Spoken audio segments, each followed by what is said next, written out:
Aisha sat comfortably in her E-Class Mercedes. The hum of the engine was a steady rhythm beneath her as she cruised through the evening. She had one of those grueling, full-court days, jammed with endless meetings and tense cross-examination.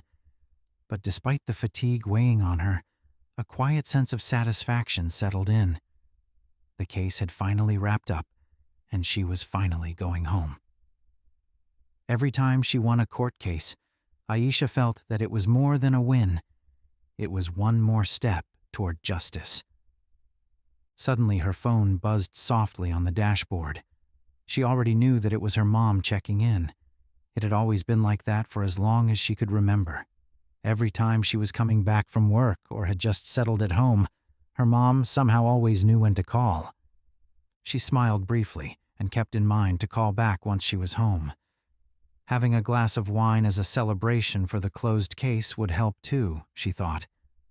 She loosened her collar slightly and adjusted the fitted blazer she had worn all day. For Aisha, moments like this, the calm after the storm of a workday, were precious. Then, suddenly, she noticed red and blue lights flashing in her rearview mirror, and her heart sank. Immediately, she began slowing down. She knew she wasn't speeding. Every time she was in this area, she was always careful. She knew these streets well and was all too familiar with the history of what had happened here before. With a sigh, Aisha turned on her signal and pulled over to the side of the road, keeping her hands on the steering wheel. She took a deep breath, reminding herself to stay calm. She looked in her mirror as the police car pulled up behind her and saw the cop get out. He was tall with wide shoulders. His uniform was clean, and his face was set in a very serious way. Officer Gregson. His name was stitched in dark blue letters across his chest.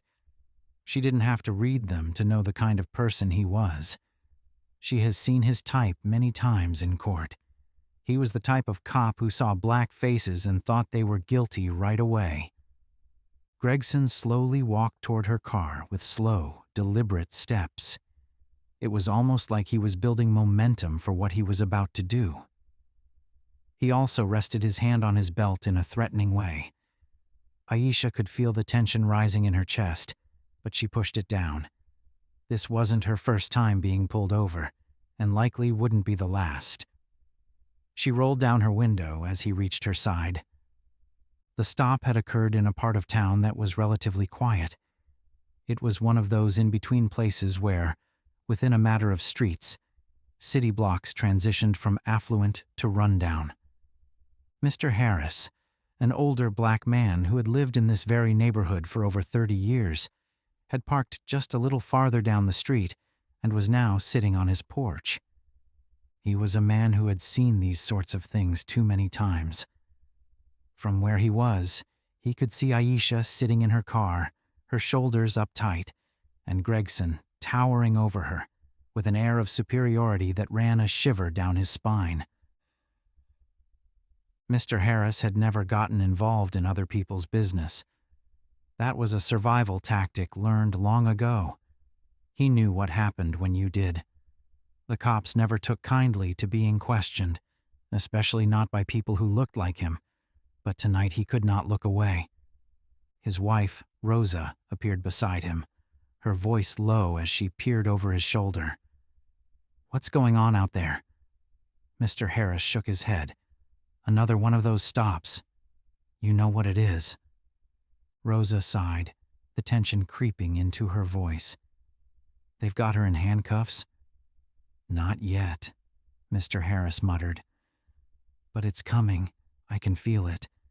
They kept watching as Aisha responded to the officer from her car. He wanted something from her. His voice was too distant for Mr. Harris to make out, but his tone was unmistakable. "License and registration," Gregson barked while peering deep into the car like she was smuggling drugs. He didn't bother greeting her or even explaining why he stopped her. It was straight to business, and it was obvious he wanted trouble. Aisha kept her voice level. "May I ask why I'm being pulled over, officer?" Gregson's eyes narrowed and he finally looked at her, but in a very intimidating way. His gaze went over her tailored suit, her pressed white shirt, and then back to her face, as though her appearance surprised him. It was as if this was the first time he was seeing a black woman who was well dressed. But this did nothing to change his tone. "Let this be the last time you ask me any questions," Gregson said coldly. "Now, give me your license and registration." Aisha swallowed, keeping her hands visible as she reached slowly for her purse. She could feel her pulse quicken, but she knew the drill. Keep calm and be respectful. She retrieved her driver's license and handed it to him, then leaned over to the glove compartment for the registration. "Is there a reason you stopped me, officer?" she asked again, more out of a need to keep herself composed than to get an actual answer. Gregson took the documents without responding, his eyes scanning her license. As he read her name, Aisha Thomas, attorney at law, she saw his jaw get a little tighter. But any doubt he had for a moment went away just as quickly as it came. Gregson's father had been a man of strong principles. White dominance was very important to him, and it shaped how he lived his life. Growing up in a small town, the man held strong to his convictions. He also had a circle of friends who felt the same way about black people. From an early age, Gregson absorbed his father's disdain like a sponge. The conversations at the dinner table, the loud arguments echoing in the night, and the distorted images of black people presented in the news all served to cement this belief. So ever since, he has always seen black people as entities filled with criminality and inferiority. With this belief, he went into adulthood, and then into law enforcement. The badge on his chest became a means of projecting his toxic legacy onto the streets. For him, encounters with black people should be followed by a swift arrest, no questions asked. And this one would be no different. He started fiercely at Aisha and told her to get out of the vehicle. Aisha blinked, caught off guard. "Excuse me?" Officer Gregson then repeated the order slowly. "I said you should step out of the vehicle. Don't you understand simple instructions?" Aisha felt an intense wave of anger rise in her chest. She had done nothing to deserve this treatment. She complied with everything that was asked of her. So why was this happening? She looked up at him, and his cold gray eyes met hers. "I'm a lawyer, Officer Gregson," she said slowly, hoping to calm things down. "I did not do anything wrong. I would like to know the reason for this. I said you should get out of the car." He cut her off and slowly moved his hand towards the taser on his belt. For a short time, Aisha's fingers squished the driving wheel. Everything in her body screamed against this injustice, but she knew things could get worse very quickly. She had seen it happen and defended people whose stories began just like this. It was too easy to recognize the injustice and helplessness. While slowly unbuckling her seatbelt, then opening the doors, she took in deep breaths.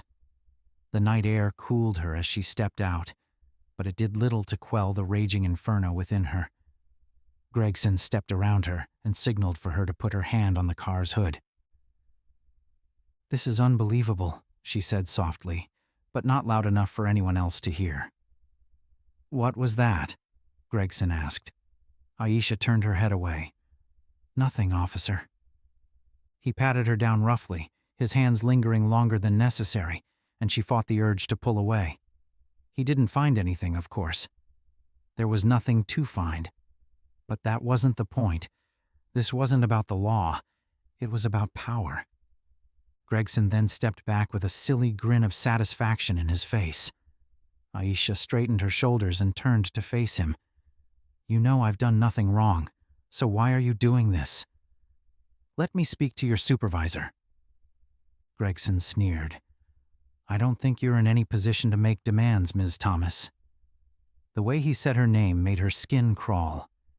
He handed her back her license but kept the registration, I'm going to run your information, but don't go anywhere."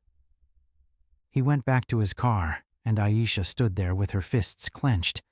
Her hands were slightly shaking. She looked around and saw a few cars slowly pass by. The drivers were looking at her with interest, but they never stopped. Aisha closed her eyes for a moment to calm down. Take a deep breath and relax. This wasn't even close to being over. Aisha stood by her car, the night air cool against her skin.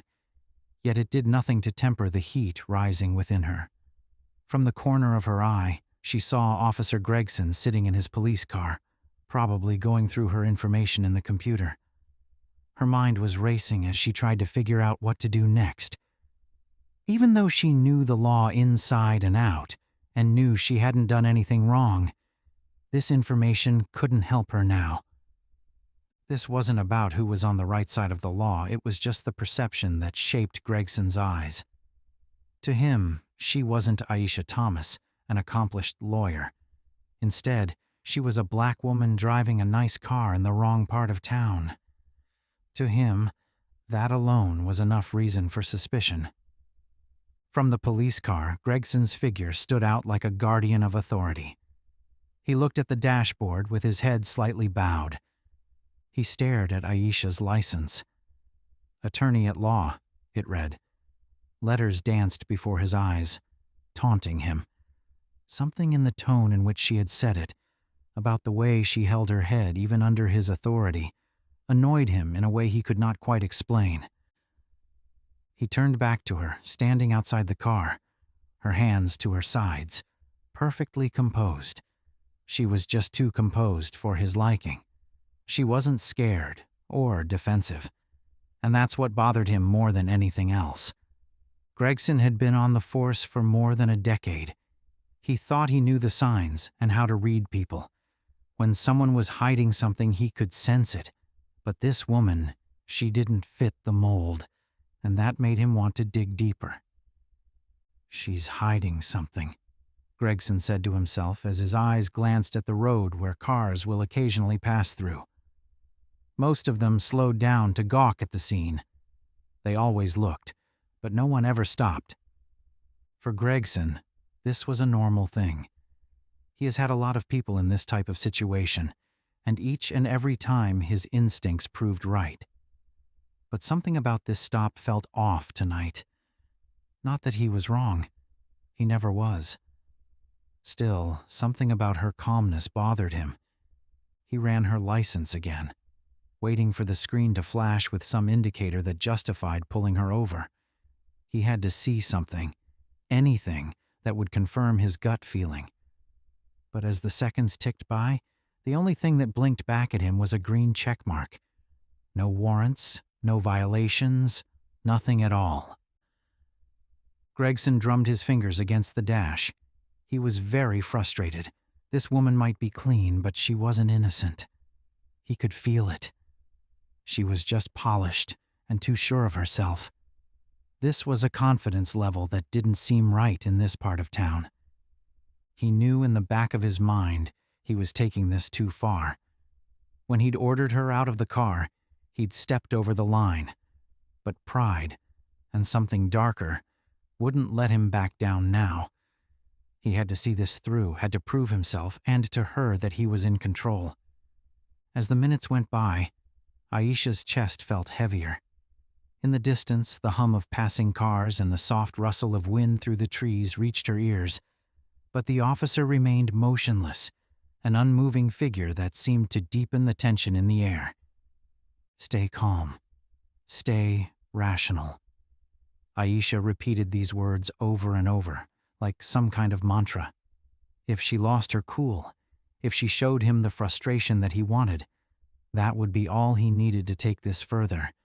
But she could feel her patience wearing off with every passing moment, and the more this dragged out, the less it felt like she was being treated as a human being.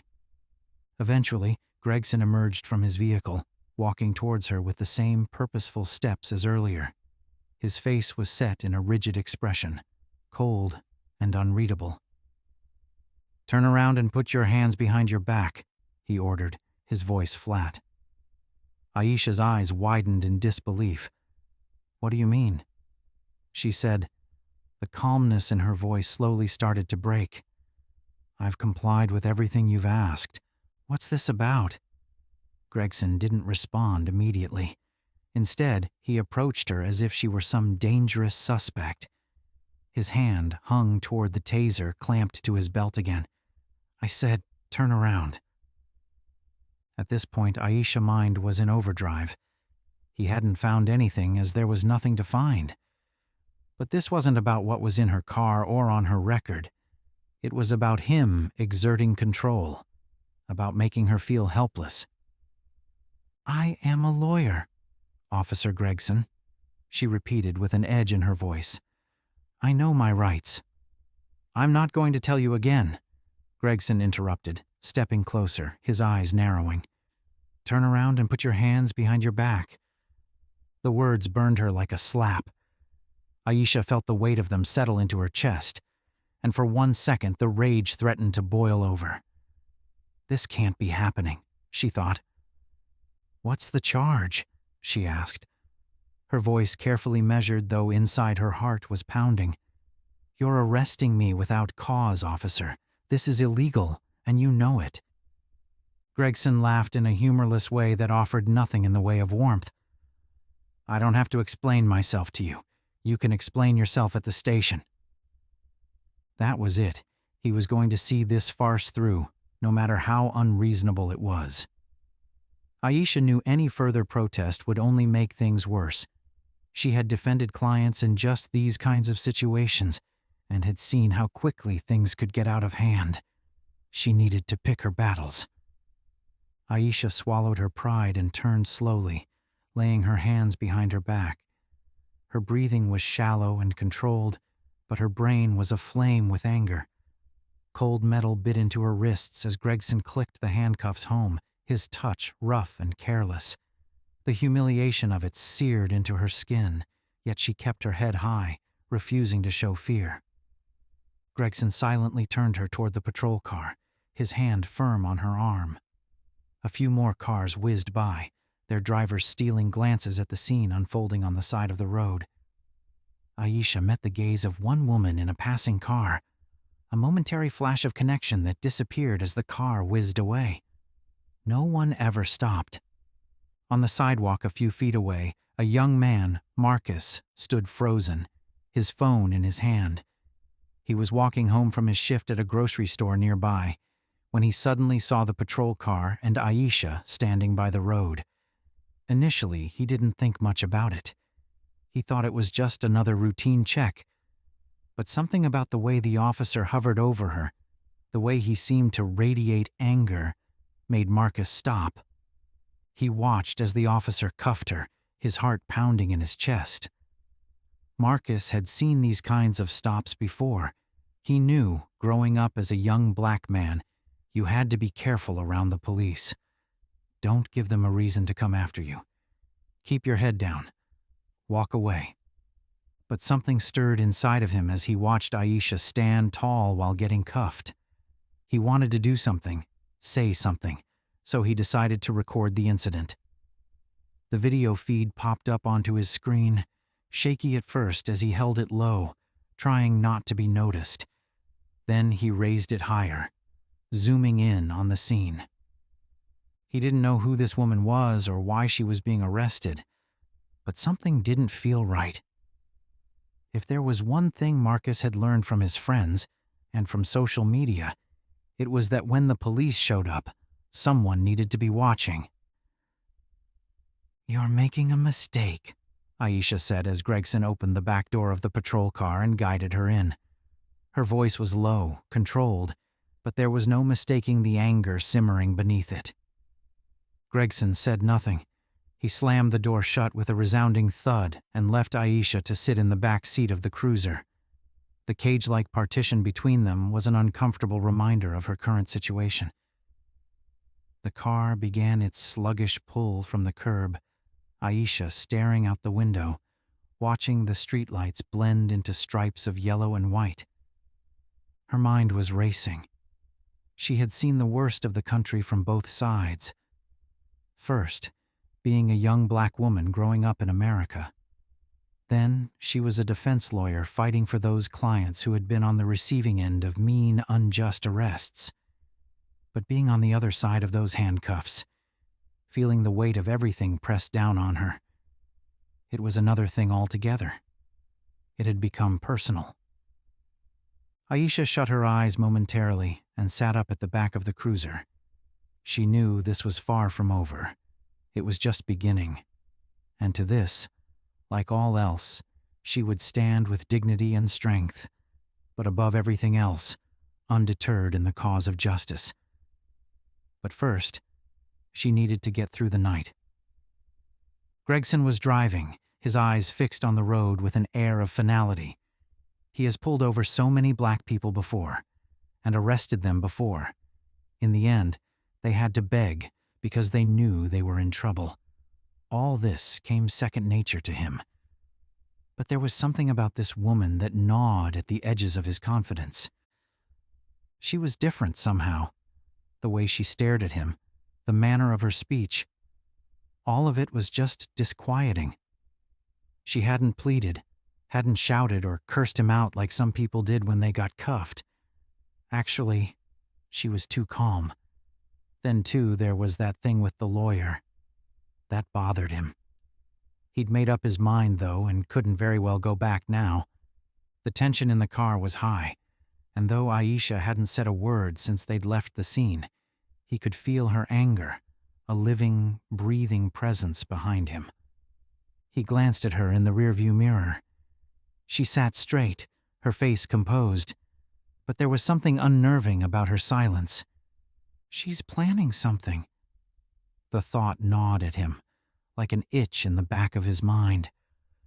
Gregson had handled enough people in his career to recognize when someone was merely biding their time and waiting for the perfect moment to strike. This was what Aisha Thomas was doing, and he knew she wasn't any ordinary suspect. Attorney at law? The words stuck to his brain since he had seen them on her license. He hadn't expected that. This wasn't how he'd envisioned things would go. "Everything okay back there?" Gregson asked, wanting to fill the dead silence that scared him. Aisha said nothing. She continued to stare out the window, her face impassive. Gregson frowned. The fact that she wasn't talking was driving him nuts. He tried to shake off the growing unease, reminding himself that he had done nothing wrong. She was resisting. She didn't cooperate. Those were the lines he had rehearsed in his head since the moment he decided to arrest her. But even as he repeated them to himself, they rang hollow. Deep down, he knew the truth. This wasn't about her resisting.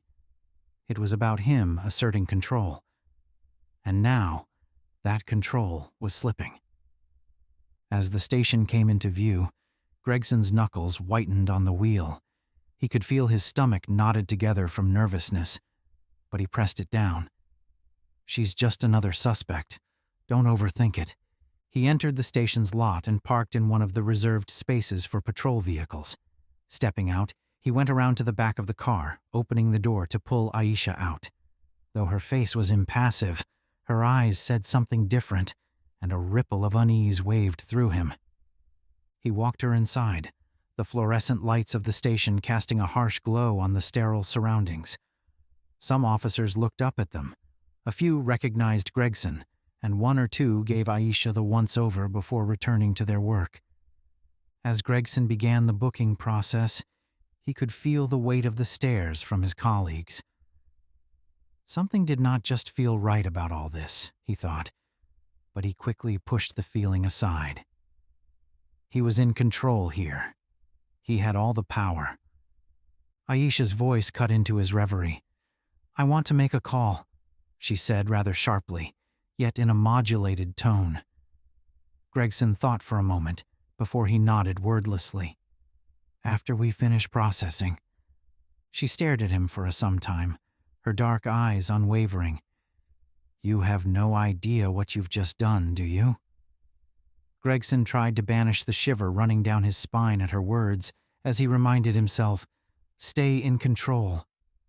But for the first time tonight, some doubts seeped in. Officer Gregson didn't dwell much in the doubts he felt. He just carried on with the processing.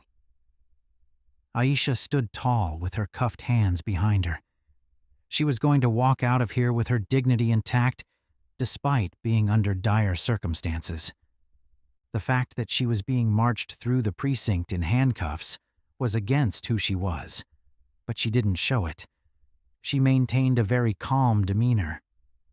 The few officers inside hardly looked up from whatever they were doing. For the older officers, it was out of habit, as they had seen their fair share of people brought in under dubious circumstances. However, the younger officers gave her a curious second look. But none spoke up. None questioned what had transpired. The code of silence among law enforcers held firm. Officer Gregson ushered her through the station at the same brisk, sure step, though now his shoulders were pulled tighter, his jaw a bit clamped. His face was still very smug, but an undercurrent of unease was now mixed into his movements. "Stand here," Gregson instructed. He positioned Aisha in front of a camera that was to take the mugshot. The indignity of it all burned, but she bit the inside of her cheek and played along, keeping her gaze even as the camera flashed. Next came the fingerprints, the cool ink smudging across her fingers as the officer at the desk, a young woman who looked barely older than 20, worked quietly, not meeting Aisha's eyes. She seemed to know something wasn't right, but had been trained not to ask questions. Aisha saw it in her downcast eyes and the way her hands shook slightly. After the booking process, Aisha was led to a holding cell. The iron bars clanged shut after her. She sat on the hard bench and rubbed her wrists, bruising from the tightness of the handcuffs.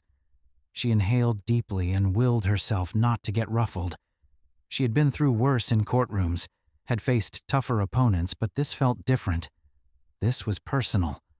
The minutes ticked by, growing into hours in her mind. Her mind strayed back to the previous cases, to all those clients who had spoken of moments such as this, how they described the fear and helplessness they felt. She had listened sympathetically enough then, but experiencing it firsthand, she could now understand. There was something uniquely dehumanizing about being locked in a cage, even temporarily. But she was anything but helpless. Aisha squared her shoulders as her determination began to set. She wasn't about to sit around and let this happen. Gregson didn't know who he was up against yet, but he would. Very soon. Across the room, Gregson was hunched over his desk, filling out the arrest report. He hit the keys a little harder than he needed to. The clacking of the keyboard echoed through the otherwise quiet station. His stomach roiled uncomfortably, and he couldn't shake the feeling that he had stepped into something a lot bigger than he thought. It wasn't that he had never arrested black women before. On the contrary, he had arrested loads of them. But this one felt different. The calmness, the precision with which she spoke, the fact that she didn't plead or shout or cry. Everything she did leading up to this point unsettled him. He turned his head toward the holding cells, the corner of the wall partially blocking his line of view. Gregson's fingers were poised over the keyboard as he thought back to the moment she'd said she was a lawyer. For some reason, that part hadn't clicked in quite the same way until now. Sure, people claimed to be all sorts of things when they got arrested and tried talking their way out of trouble. But something about the way she said it made it sound very real. "You okay, Gregson?" one of his colleagues, Officer Marks, asked as he strolled over, raising an eyebrow after seeing Gregson staring blankly at his screen. "Yeah," Gregson responded very quickly. "I'm just processing." Marks was leaning lazily against the side of Gregson's desk, a vivid contrast to the rising tension in Gregson. "Heard you brought in some lawyer tonight? What's that about?" Gregson didn't meet his colleague's eyes. She was resisting, looked suspicious and had that defiant attitude. "You know what I am talking about." Mark snorted. "Yeah, right. They all got that attitude. Bet she thought she could talk her way out of it." Gregson forced a smile, but couldn't shake the pesky doubt gnawing within him. "Yeah, something like that." Marks shrugged and wandered off, leaving Gregson to his thoughts. The unease was seeping in fast now, a shadow lurking just at the edges of his awareness. He wasn't used to feeling this way. Normally, after an arrest like this, he felt in control and powerful. But tonight, that power seemed to slip just beyond his grasp. He was about to start typing again when the door to the precinct opened, and in walked a man Gregson immediately recognized: Judge Samuelson. A commanding figure with gray hair, Judge Samuelson enjoyed a reputation which commanded respect from one and all. His judgments in many high-profile cases had made headlines in the front pages, and his no-nonsense attitude commanded respect in and out of the courtroom. Gregson's heart stopped. The judge wasn't alone. There was a man right behind him, in the most well-tailored suit he had ever seen. He was one of the top lawyers in Aisha's firm. They strode into the station like they were owners, turning heads with their presence. Gregson stood from his desk as his gut feeling had escalated into full-fledged dread. He watched as Judge Samuelson reached the front desk, speaking to the sergeant that manned it. Though Gregson couldn't hear the conversation, the edge in the judge's tone was unmistakable. The sergeant's eyes widened slightly, and as the judge continued to speak, he didn't take time to point to the holding cells. Gregson felt the blood drain from his face. What have I done? In the holding cell, Aisha heard the clatter of feet coming, followed by the now all too familiar authoritative voice of Judge Samuelson. She felt a wave of relief wash over her. But she didn't let herself relax just yet. This wasn't over, not by a long shot. The cell door groaned open with a metallic clang. The sergeant stepped aside, revealing Judge Samuelson, his gaze softening just very slightly as he saw her. The man in the suit followed. He had a cool, focused expression. "Aisha," said Judge Samuelson, his voice low but firm. "We're getting you out of here. You're coming with us." Aisha nodded. Finally, the tension in her body started to reduce. She rose to her feet and slowly rotated her stiff shoulders. "I'll be filing an immediate complaint with Internal Affairs," the lawyer from her firm said, his voice clipped. "Officer Gregson has violated several of Ms. Thomas's constitutional rights. There will be repercussions." Gregson was standing only a few feet away, and his stomach hit the floor. The walls were closing in on him now, and he was powerless to stop it. Judge Samuelson gave him a look that said, "You're finished." Aisha came forward, tall and graceful as always, and she turned to Gregson. There was no rage in her eyes, no outward show of fury, but the calm, controlled expression she wore was somehow more unnerving. "You've made a serious mistake tonight, Officer Gregson," she said, her voice as steady as ever. "And you'll answer for it." Her words ate at Gregson like a vice. Never in his experience had he been so aware of how much mess he has created by his assumptions. It seemed like a march into justice as she walked from the holding cell to the front of the station. But Aisha was nowhere near celebratory. She wasn't relieved. She was determined. She could feel the subtle shift in the air as she passed officers milling about. The station, which had been filled with the hum of its usual indifference, had grown tense. The news of her wrongful arrest had spread. She was followed by hushed whispers, but nobody said anything out loud. The truth in the mistake was setting in bit by bit, and it made everybody a little uncomfortable. Judge Samuelson strode ahead, her firm's attorney trailing after her. Their presence commanded the whole station. Every officer, from fresh-faced rookies to grizzled veterans, straightened a little more, as if she was a storm cloud that would break over the station at any second. Officer Gregson stood behind his desk, looking like the floor had been yanked out from under his feet. Aisha's eyes flickered to Gregson, whose smug expression had vanished. His face had gone white, the set of his shoulders tense. His eyes met hers briefly before he whipped them away, his arrogance replaced by something that looked very much like fear. The tension mounted as they reached the sergeant's desk. "Sergeant Miller," the lawyer said sharply, the voice cutting through the silence like a knife. "We're taking Ms. Thomas out of here now. I'm sure you're well aware of the legal consequences of this incident, and I suggest you start preparing for what's coming next." The sergeant, an older man with graying hair, took an uneasy glance at Aisha, then at the judge, and lastly at Gregson, who by this time had retreated and tried to merge with the background. "Of course," Sergeant Miller said, his voice low, as if trying to ease the tension. "This was just a misunderstanding, a total mix-up." "A mix-up?" Judge Samuelson's voice rose slightly, full of restrained fury. "You have one of the top attorneys in this city arrested and thrown in a cell, and you call it a mix-up? Do you understand the gravity of what's happened here?" All Sergeant Miller could do was open his mouth, from which nothing came out.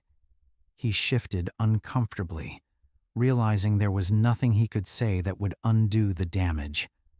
Aisha watched the scene unfold with a measured calm, as all her emotions were well controlled. She knew her rights had been violated, and what was in store for Gregson and the department. She stepped forward, her voice cutting through the awkward silence. "I will be filing my report on this incident. There are witnesses, and I am certain the internal review will verify what everyone here already knows. This was not a misunderstanding. It was racial profiling, plain and simple."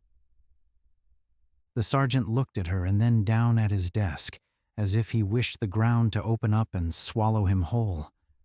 The other officers feigned interest in random things around them, while their eyes darted nervously between Aisha and Gregson, who had turned a shade paler.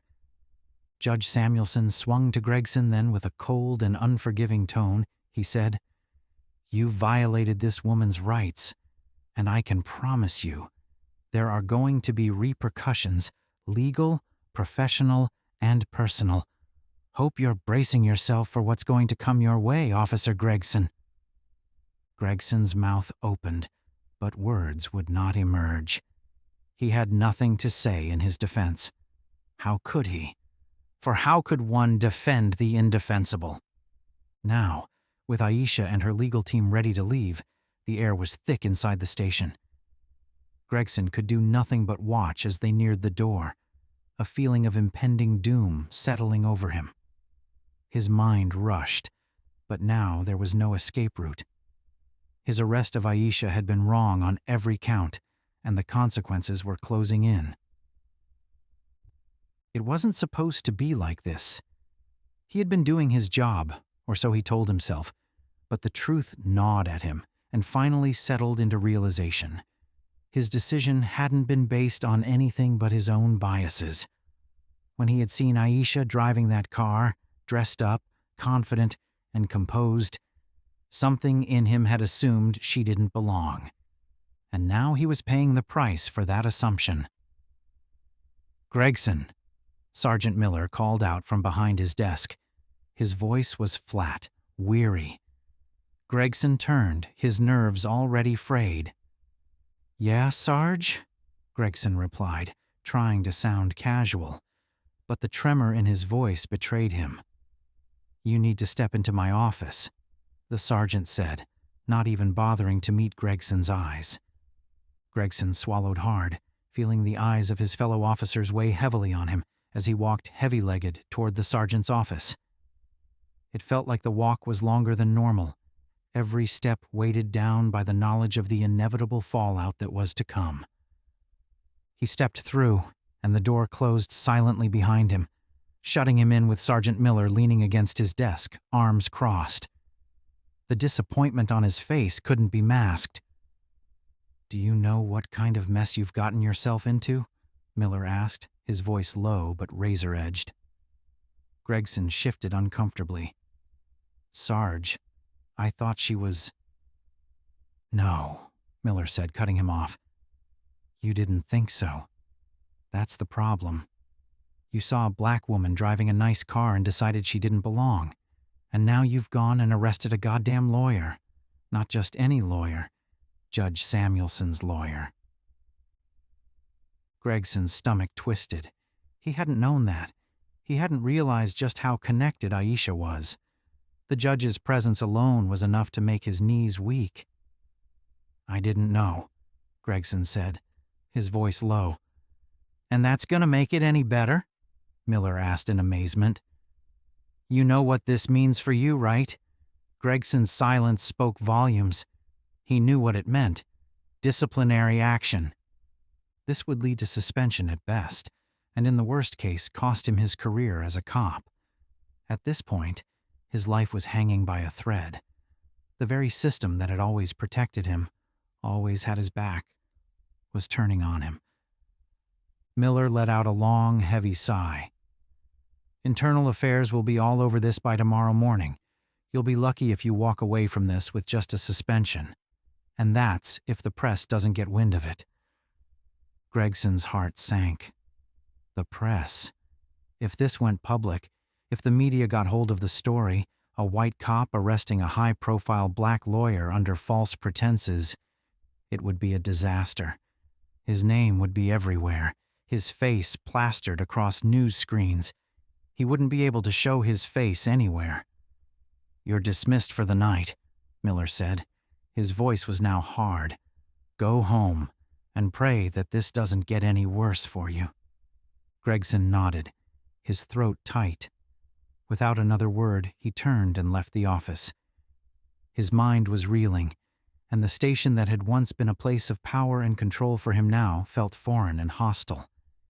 He walked out, keeping his head down to avoid his colleagues' gazes. It wasn't until he stepped outside into the cool night air that it hit him. His life, his career, was standing upon the edge of destruction. And for that, no one could be blamed but himself. Meanwhile, Aisha left the station with her head high, sandwiched between her legal team and Judge Samuelson. The cool night breeze was refreshing against the thick atmosphere inside the hall. Her heart was still racing, but she was not nervous anymore. She was resolute. As they reached her car, parked under the streetlight, Judge Samuelson turned to her, and his face softened. You handled that with remarkable restraint, Aisha, he said in a low tone. Not everyone would have been so composed. Aisha smiled, perhaps a little short of her eyes. I didn't have a choice, she replied. If I'd reacted any other way, it would have only given them more ammunition. The lawyer from her firm nodded in agreement. It was smart, but now it's time to go on the offensive. We'll make sure this gets handled properly, and Officer Gregson won't walk away from this unscathed. Aisha's eyes flashed silently. I am not looking for revenge, she said in a calm tone. I'm seeking accountability, not just for me, but for everyone who's gone through this. It isn't just one rogue police officer. It's a flawed system. Judge Samuelson nodded, the expression in his eyes close to one of admiration. And you'll be the one to help fix it. Aisha took a deep breath as the weight of the night's events started to settle onto her shoulders, yet instead of feeling that burden, it empowered her. This was not the end. This was only just the beginning of something so much larger. Everything that had happened weighed heavily on Aisha's chest. As she moved toward her car, the events of the night replayed in clear clarity within her head. The cold, sharp metal of the handcuffs, the sting of Gregson's smug arrogance, and the feeling of humiliation at being treated like a criminal, all hurt below her calm surface.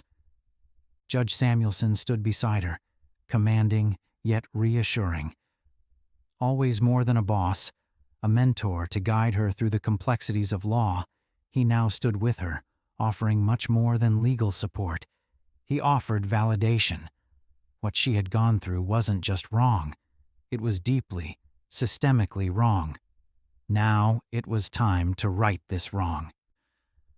"Let's talk strategy," he finally said as they neared her car. Her bright, keen eyes gleamed bright with purpose. "We'll have to be quick and concise on this one.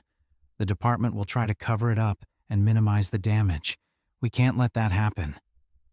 Aisha nodded, unlocking her car but pausing before getting in. She turned to face the judge, her voice steady but full of conviction. "I don't want this to be just about me. There are hundreds of people who get pulled over, harassed, arrested, and never get the chance to fight back. I'm lucky to have you and the firm behind me, but most people don't." The scowl on Samuelson's face relaxed a fraction, and he nodded with understanding. "Listen, Aisha, we're going to make this big, much bigger than your case. It's a deeper problem, we both know that. Tonight was just proof we need to shine a brighter light." Aisha's phone buzzed in her purse. She pulled it out to find a stream of texts from friends and colleagues who had heard about the arrest. She hesitated for a second before silencing her phone. She wasn't ready to respond just yet. Tonight wasn't over. "We'll meet at the office first thing in the morning," Samuelson went on. "I'll call in a few favors. We'll need media coverage on this, but in a controlled way. And we'll need statements prepared. We want the public on your side from the start." Aisha gave him a brief, grateful smile. "Thank you, Judge. I know this won't be easy, but I'm ready."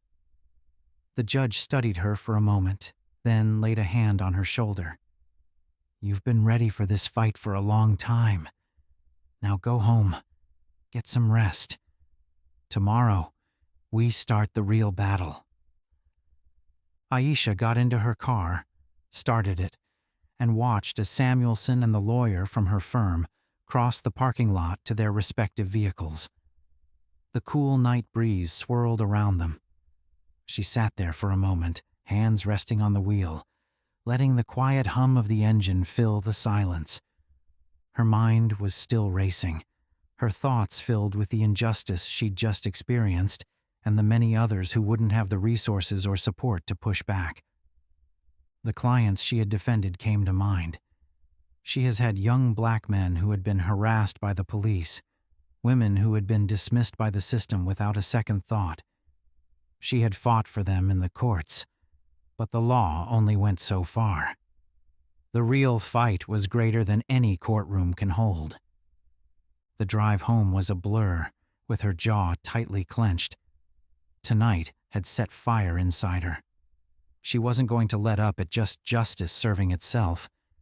She was going to make sure that the deep biases which allowed an officer like Gregson to operate in impunity were brought into light.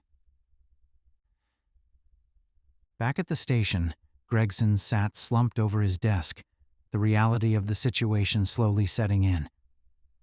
He could feel cold sweat clinging to the back of his neck, and the pit in his stomach was only getting worse even after Aisha had left.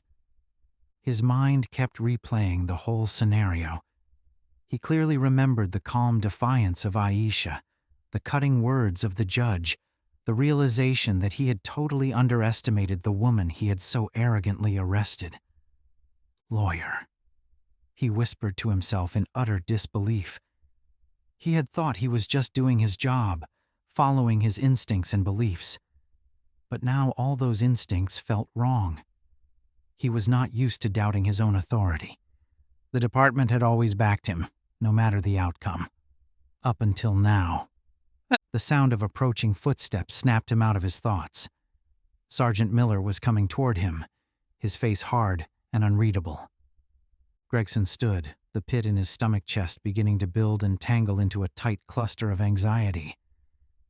He had already been dismissed for the night, but something about Miller's expression made him realize this conversation wasn't going to end well. "Come with me," Miller said gruffly, gesturing toward the sergeant's office. Gregson followed him silently, the weight of his fellow officer's eyes on his back as he crossed through the station. He knew exactly what was running through their minds. They were just waiting for him to take the fall, waiting for this situation to blow up in his face. Miller closed the door behind them and sat down heavily in his chair. The room was in semi-darkness, and the shadows deepened the weight that had settled upon Gregson. "Sit down," Miller instructed him, his voice flat. Gregson did as he was instructed, his heart racing at a wild pace inside his chest.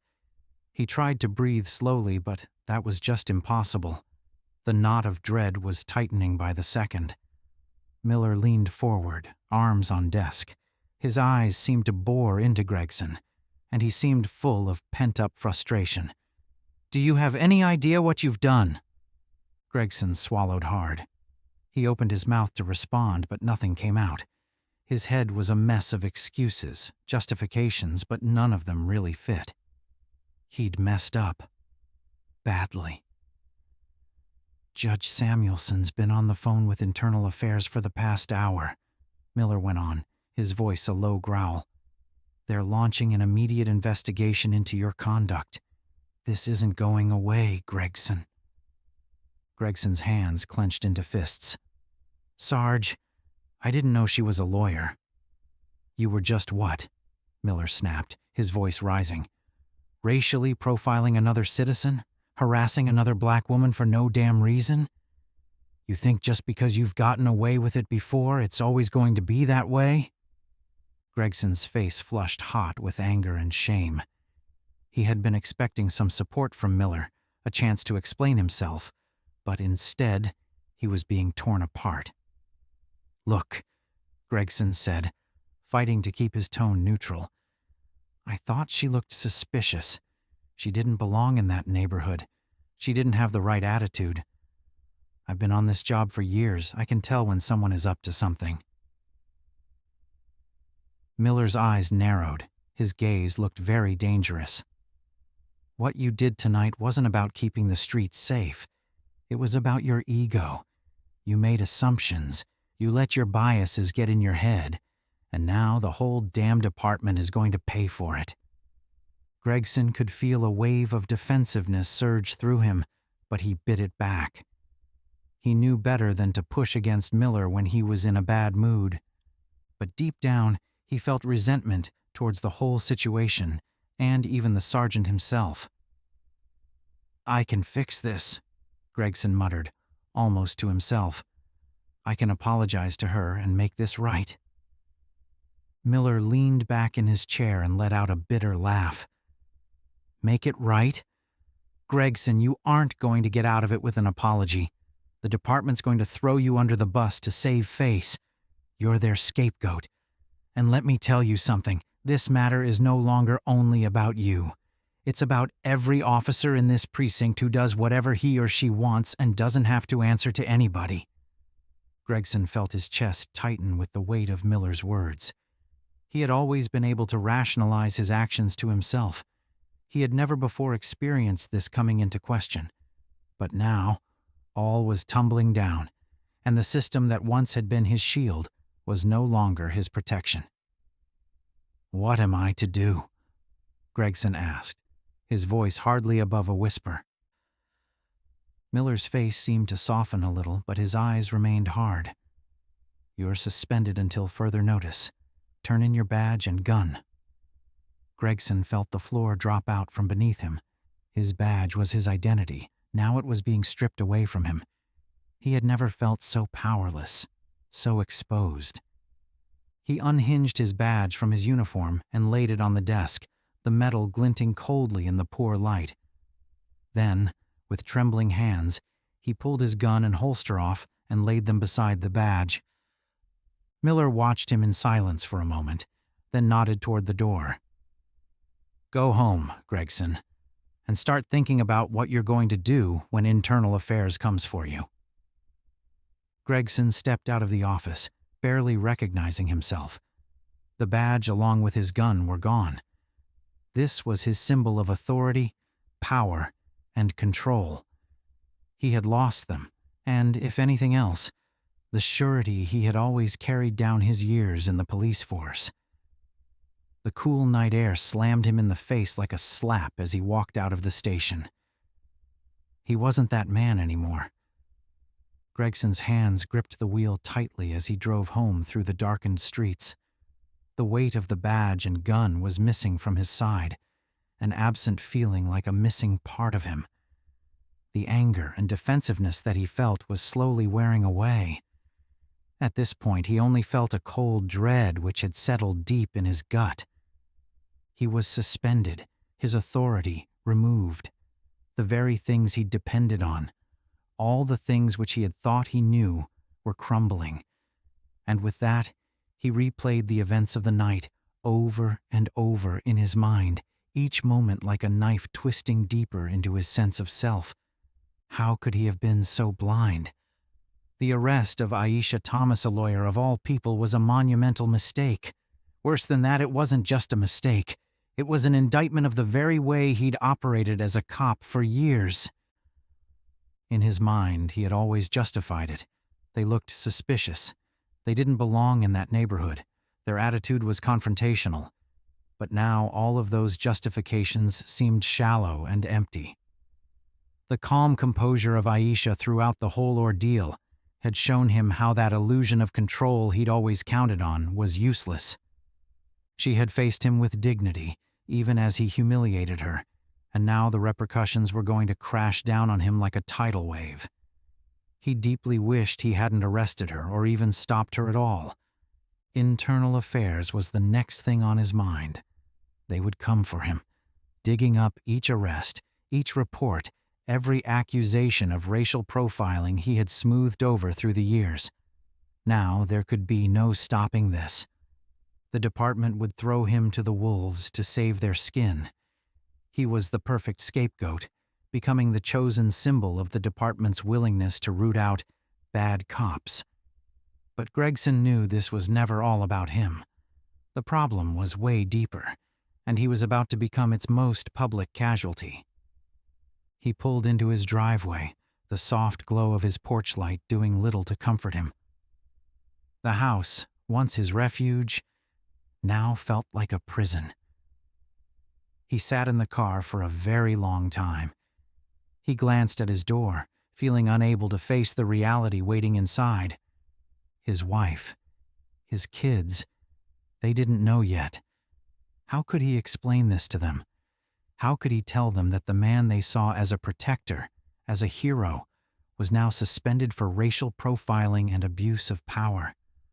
Finally, with a resigned sigh, Gregson got out of the car and walked to the house, his feet echoing noisily in the quiet night. Meanwhile, across town, Aisha sat in her living room. Events of the night still filled her mind. She had showered, changed out of the clothes she had worn, but the chill of the station, the bite of the handcuffs lingered in her bones. Her phone had buzzed on the coffee table incessantly. Messages from friends, colleagues, and family streamed in. She hadn't responded to most of them. The thing was, she wasn't ready for all that processing. She needed a clear mind to figure out what came next. A knock on the door cut through the silence of the room. Aisha's heart leaped, but she rapidly collected her wits, walked to the door, and peered out of the peephole. It was her best friend, Janelle, actually worried but determined. Aisha opened the door, offering her a tired smile. "I should have known you'd show up." Janelle stepped inside, her arms pulling Aisha into a tight hug. "I had to. I heard what happened. Are you okay?"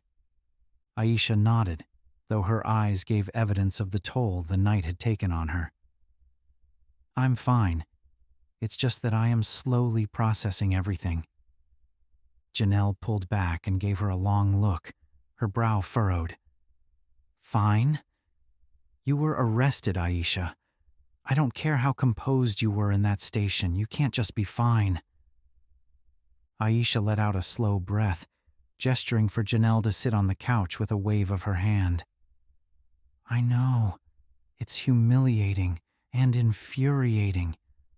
But I'm not going to let it break me. This isn't just about me anymore.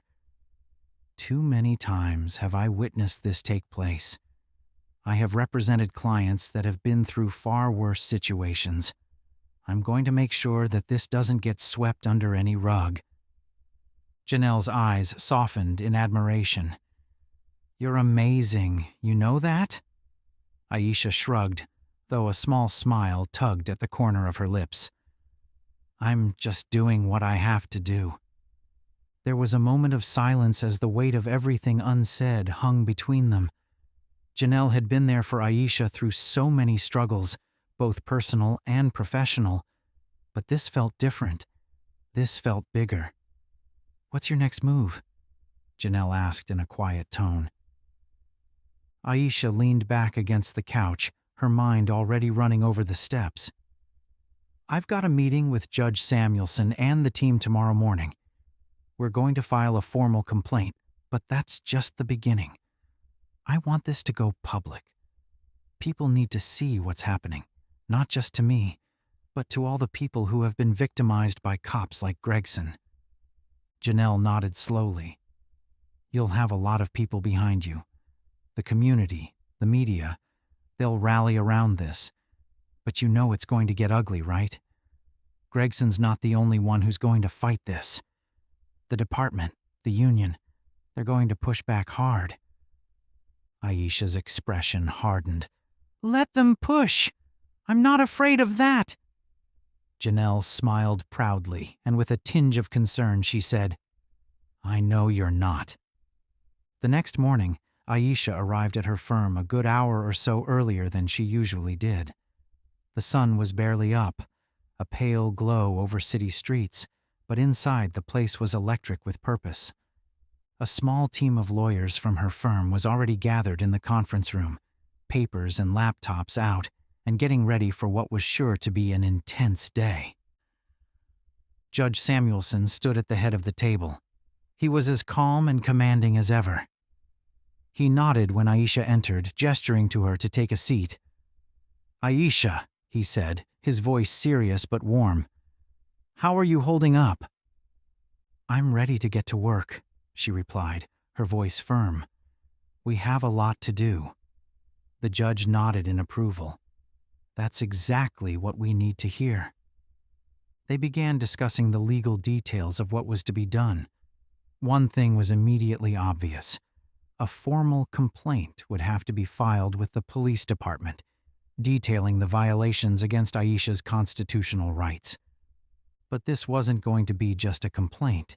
It would be a complaint supported by every ounce of weight that Aisha's firm could muster. They were going to make it impossible for the department to sweep this under the rug. "We are going to want some media involvement," said one of the younger attorneys, Rachel, who glanced over at Aisha. "But we'll want to keep a tight rein on the story. We can't allow this to be just another cop versus civilian story. This needs to hit the bigger picture. It should be about the deep racism in the force." Aisha nodded in agreement. "Exactly. This is not about one bad cop. This is about the culture that has allowed it to happen time and again. That is what we have to show." Rachel added, "I have called a few contacts already within the media. They would definitely love doing a story on this, especially since it also involves Judge Samuelson." Judge Samuelson leaned forward, his tone strong. "This is going to be a high-profile case, and that's precisely what we want. What he did was irredeemable, but it's not an isolated incident. We're going to make sure people understand that." Aisha looked around the room and felt her resolve grow with each passing moment. The support she received from her team was just overwhelming. It was no longer just a small tussle in the courts. It was a fight for accountability. This was now a fight for justice. And she was not alone in this fight. Back at his home, Gregson sat on the kitchen table at home, while he stared blankly at his phone. The news hadn't broken yet, but it was just a matter of time. It was tremendously quiet in the house, with only minor squeaking on the floorboards.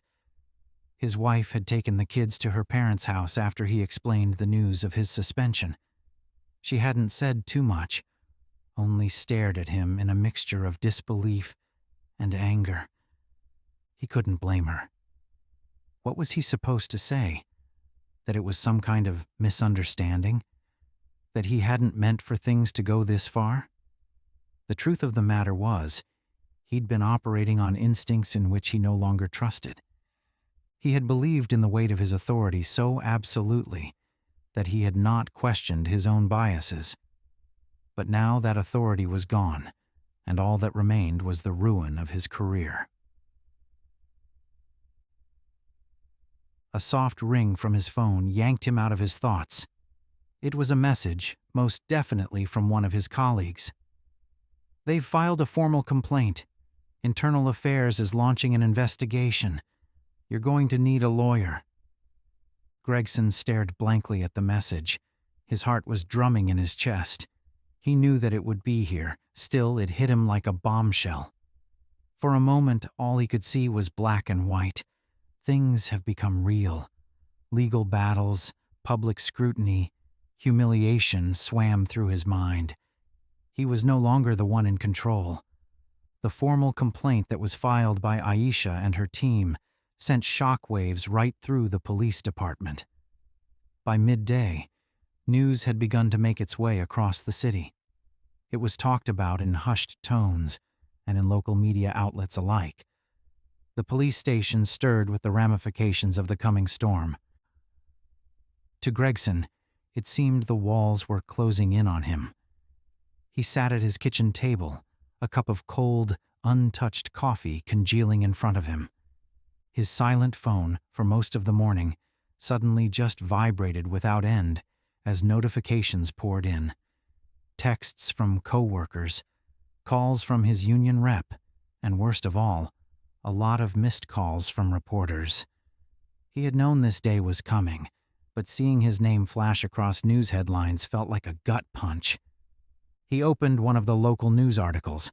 His heart sank as he read the headline in bold, "Leading Black Attorney Arrested by Officer Under Questionable Circumstances.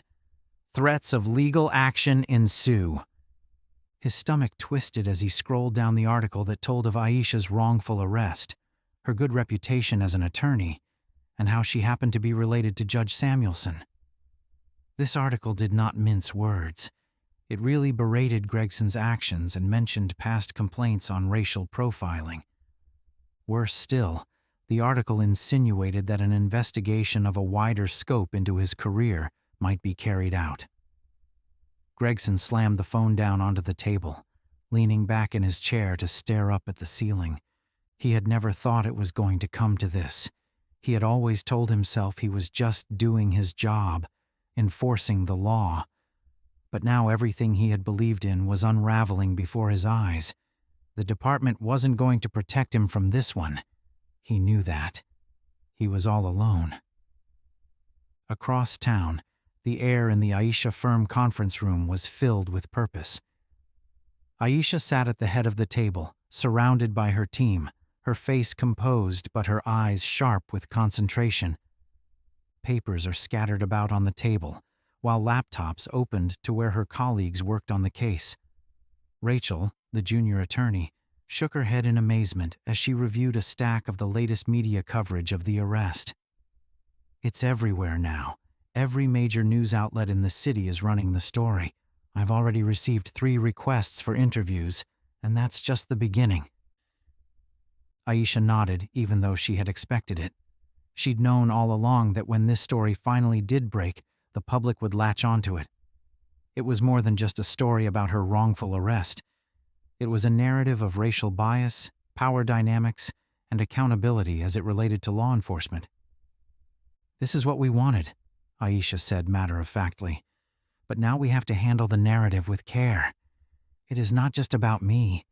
It is about how the system works when one does this sort of thing.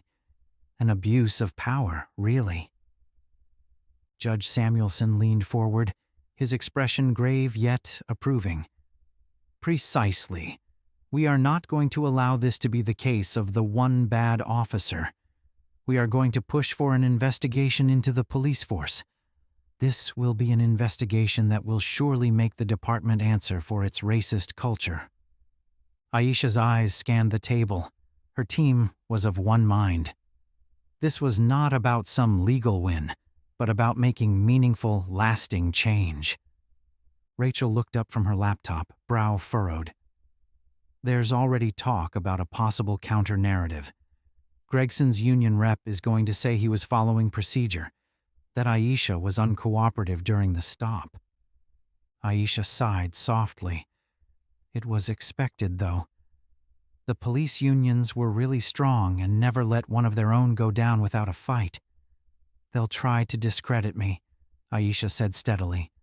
That's their only play, but we won't let them. The facts are on our side. We have witnesses. We have my record, my reputation. They can try to spin this, but the truth will speak louder, Rachel nodded, reassured. I'll prepare statements for the media, making sure we're ahead of any attempt to distort the facts. As she sat in that meeting, a part of her knew full well what was coming. The fight that was lying ahead of her was going to be vicious, and the police union wasn't one to show their backs easily. But she also knew this was one of those fights which she just couldn't afford to lose, not only for herself, but for every other soul that ever walked in her shoes. Back at the station, the department was in a scramble. The commanding officer, Captain Harris, was livid. The fallout from Gregson's arrest of Aisha was way worse than anyone had anticipated. Internal affairs had moved quicker than expected, and now the entire department was in their crosshairs. The last thing they needed was a media frenzy, but that was just what they were getting. Pacing the center of the space station's briefing room, Captain Harris folded his arms across his chest, glaring around at the assembled officers. The air was heavy with tension as the officers shifted their gazes away from him, each one starkly aware of the mess they were now in. Is anyone in this room aware of what is happening? Harris growled on, low, yet dangerous. This isn't about Gregson. This is about all of us. The media is going to eat this department alive if we don't handle this properly. Sergeant Miller stood to the side, his face somber. He had known this was coming, but even he hadn't expected the fallout to be this immense. The department was on the line for its reputation, and Gregson was the catalyst for what might just turn into something much bigger. Gregson was to the rear of the room, but felt the weight of every officer's gaze upon him. He kept his head down. Pain filled in his chest. The captain's words worked like a sledgehammer in his head. He had never been in the dark this much, nor on the receiving end of so much hostile hatred. Internal affairs will question every aspect of this arrest, Captain Harris continued, and they will look into every officer who has ever had a similar complaint filed. It is not just racial profiling anymore. It's the integrity of this department. The room went silent, Harris's words settling over them like weights. Gregson's mind ran a marathon. If they dig into his past arrests, it was only a matter of time before they found something. He had always acted on the assumption that the badge would protect him, but now the shield was gone. Captain Harris looked directly at Gregson, his eyes hard. Officer Gregson, you're suspended indefinitely, pending the outcome of this investigation. Internal Affairs will be conducting interviews starting tomorrow. You'd better be ready. Gregson felt his chest tighten. Suspended indefinitely. The words echoed in his mind, the finality of them crushing. There was no coming back from this. His career, his life as he knew it, was all falling apart. He regretted ever making that arrest. As Gregson was about to leave the station that evening, the suspension hung upon his head like a sword. He knew deep inside that this was only the beginning of his end, and he was at fault for all this. His whole career of being untouchable had been broken. At this point, everything was unraveling in the worst possible way. Gone was the system that had protected him all along. They allowed him until now to act without price. The media circled him like vultures, patiently waiting for the next big headline. He could feel his neighbors staring at him as he walked up his walkway to his house. His phone had been going all day with messages he didn't have the stomach to read. Even social media was abuzz with the whole situation, and what people were dropping in the comments about him were just crazy. He felt caged within his skin, breathless due to what he had done. Inside, the house was quiet, the deafening kind. His wife had said little to him since the suspension. She'd packed a bag, taken the kids, and gone away for a few days.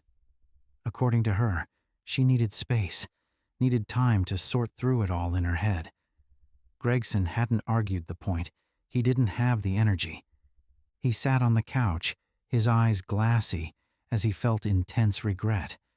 It was just like a cold, heavy blanket wrapped around him.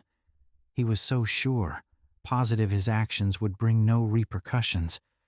But now, he wasn't sure of anything anymore. His career was more than likely over. Worse yet, deep down inside, he knew he had brought it on himself.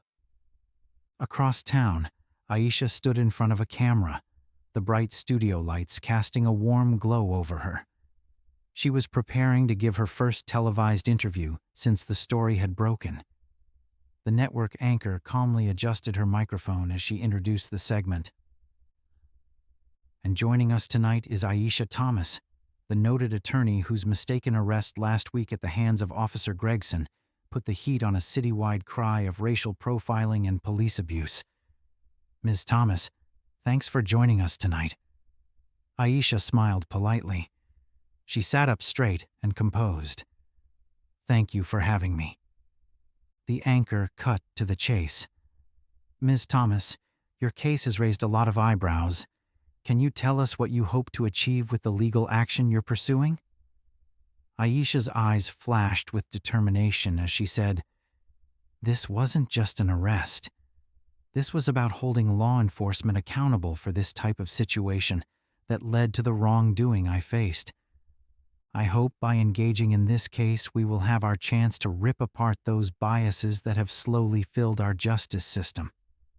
The anchor nodded thoughtfully. And what do you say to those who would counter that Officer Gregson was merely following procedure, that he had no idea you were a lawyer? Aisha smiled thinly, her voice steady. Whether or not I was a lawyer is besides the point. The issue is that Officer Gregson assumed things about me because of the color of my skin. That's where the problem is, and it's a problem that affects countless people who don't have the resources or platform I have to fight back. As the interview progressed, Aisha's voice became stronger and stronger. It was obvious that she was not only speaking for herself, but also for every person who ever suffered injustice and could not speak up about it. And as her words rolled along the airwaves, she knew this was only just the beginning for accountability. By the time Aisha's interview aired, the city was abuzz over the discussions on the arrest. From local to national outlets, the story had picked up speed. Hashtags such as Justice for Aisha and End Racial Profiling exploded all over social media, and the message had been clear. This wasn't just another incident where some cops had gone rogue. This was the accounting that was due. To say the least, the pressure was growing in the police department. The whole thing was new to Captain Harris. Press releases, quiet internal investigations, token disciplinary actions. Everything that could usually handle a public relations crisis like this wasn't working. This wasn't going away. Every day, coverage of Aisha's case was driving the news cycle. Her story not only fueled desires for accountability for Gregson, but for the entire department. Harris sat in his office, the blinds half closed, shutting out the midday sun. His desk was covered with papers, reports from internal affairs, statements from officers, and memos from the police union. None of it gave him any comfort. The situation was getting more out of control. He already had several confrontational conversations with the union, who were pressing him to back up Gregson and save the department's reputation, but Harris knew that was a loser strategy. The public would never put up with that, and if they didn't do something soon, what little trust the city still had in the police would completely dissolve. A sharp knock on the door broke him out of his thoughts. It opened, and in came Lieutenant Morgan, Harris's second-in-command, his face filled with concern. "You wanted an update?" Morgan asked as he closed the door behind him. Harris nodded, gesturing for Morgan to take a seat. "What's the situation?" Morgan handed him a folder, his face deadpan serious. "Internal Affairs is moving fast. They've already interviewed Gregson, and it doesn't look so good for him. His story has discrepancies, and they have been checking through his back arrests, especially those with complaints of racial profiling." Harris furrowed his eyebrows as he flipped through the folder, scanning the recent findings. "What about the union? They still backing him?" Morgan let out a deep sigh. "For the time being, yes.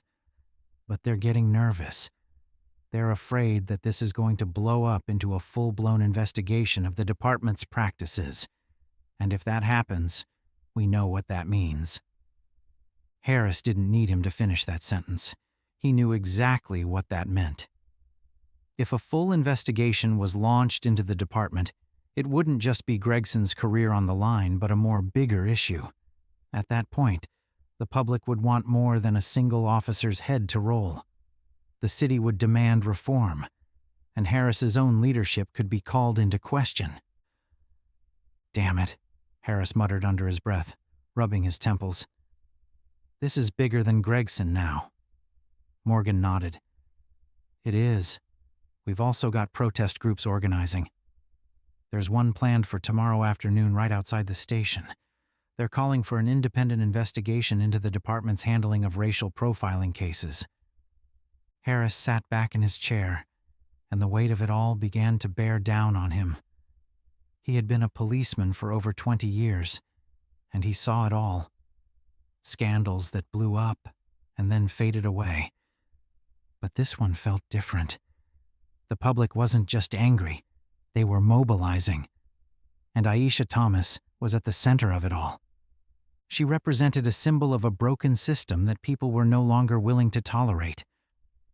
"Get a statement ready," Harris said resignedly. "We need to get ahead of this before it gets any worse." In the meantime, Aisha's phone wouldn't stop buzzing. The support was tremendous.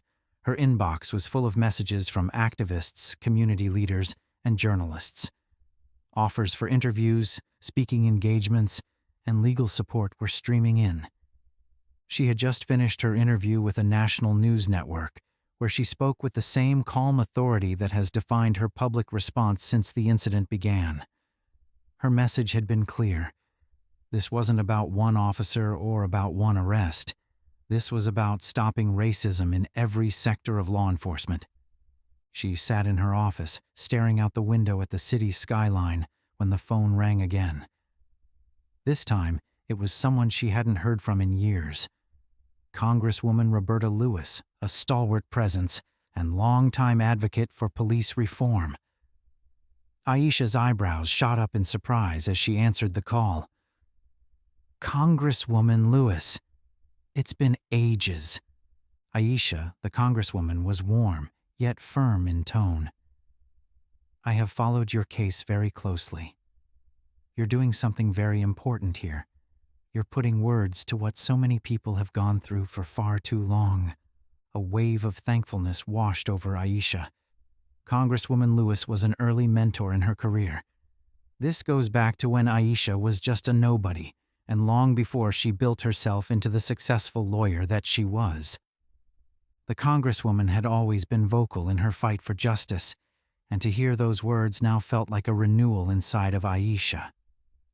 "Thank you," Aisha said, her voice soft but resolute. "But this is just the beginning. There's so much work to be done." "I agree," Lewis said, "and that's why I'm calling. I want to collaborate with you on this. I'm hosting a town hall on police reform, and I'd like for you to speak. You're in such a unique position right now.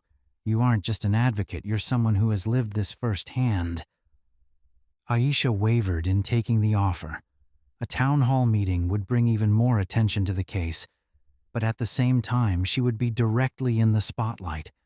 Already the stakes were high. Entering into the political arena raised them even higher. Yet this was what she had been working toward. "I'd be honored," Aisha said with a firm resolve. "Let me know the details and I'll be there." In the meantime, Gregson's life was continuing to spiral downwards. His union representative, Doug Roberts, had just left his house after a fractious meeting, which had done little to reassure him. Roberts had tried to put on a brave face, telling Gregson that they would contest this, that the union would support him. But Gregson wasn't stupid. He could see the writing on the wall. The union was starting to back away from him. The press had gotten hold of more details about his past complaints, and they weren't pretty. They found old cases arrests that had been quietly settled out of court, allegations of racial bias that had been swept under the rug. Now, all that was coming back to haunt him. As Gregson sat in his living room, staring blankly at the news coverage of his own downfall, he could feel the walls closing in. He had always prided himself on being a tough cop, the kind who didn't back down, who made sure the law was enforced with an iron fist. But now that toughness was breaking like a shell.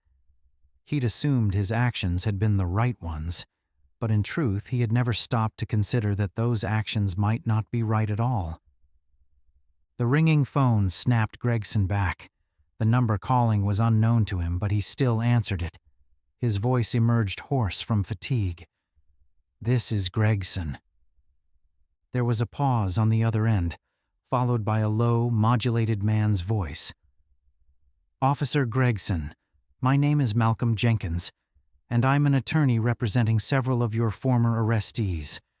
I wanted to let you know that we're getting ready to file a class action suit against you for civil rights violations." Gregson's blood ran cold. A lawsuit. He had expected internal affairs to come after him, but this was something else entirely. A class action. Gregson's voice was shaking. "That's right," Jenkins replied. "Several of your past arrests involved unconstitutional practices, racial profiling, unlawful searches, excessive force. We've been gathering evidence for some time now, and in light of recent events, we're moving forward."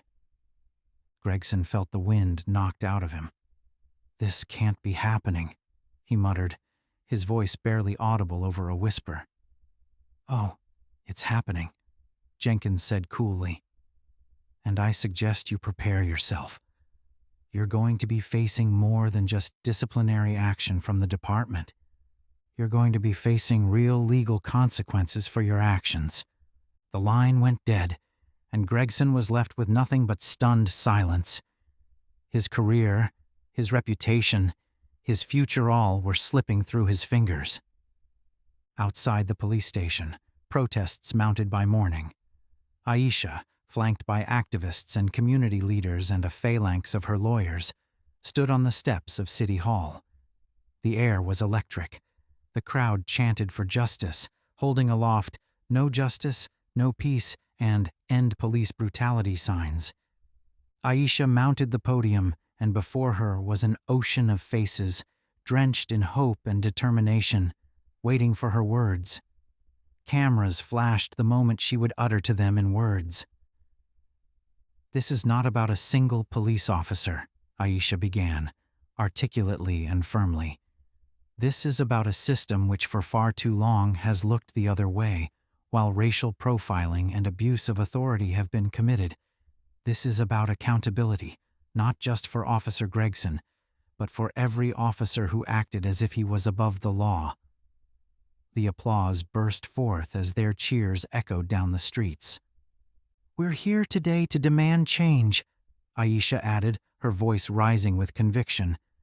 "We're here to demand justice, not just for me, but for every person who has been harassed, brutalized, or silenced by a system that devalues Black lives.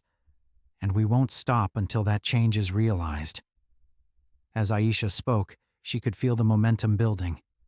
Meanwhile, the station was tense, almost like it had a life of its own. Police moved about their duties, but the sense of authority felt dampened. The threat of the investigation over Gregson's arrest of Aisha cast a shadow over the station, and everyone seemed to walk on eggshells, unsure if anyone else would be exposed under this scrutiny. Gregson sat at his desk, though it wasn't really his anymore. His suspension had stripped him of everything: the badge, the gun, and most importantly, his sense of control. He was just waiting for the inevitable.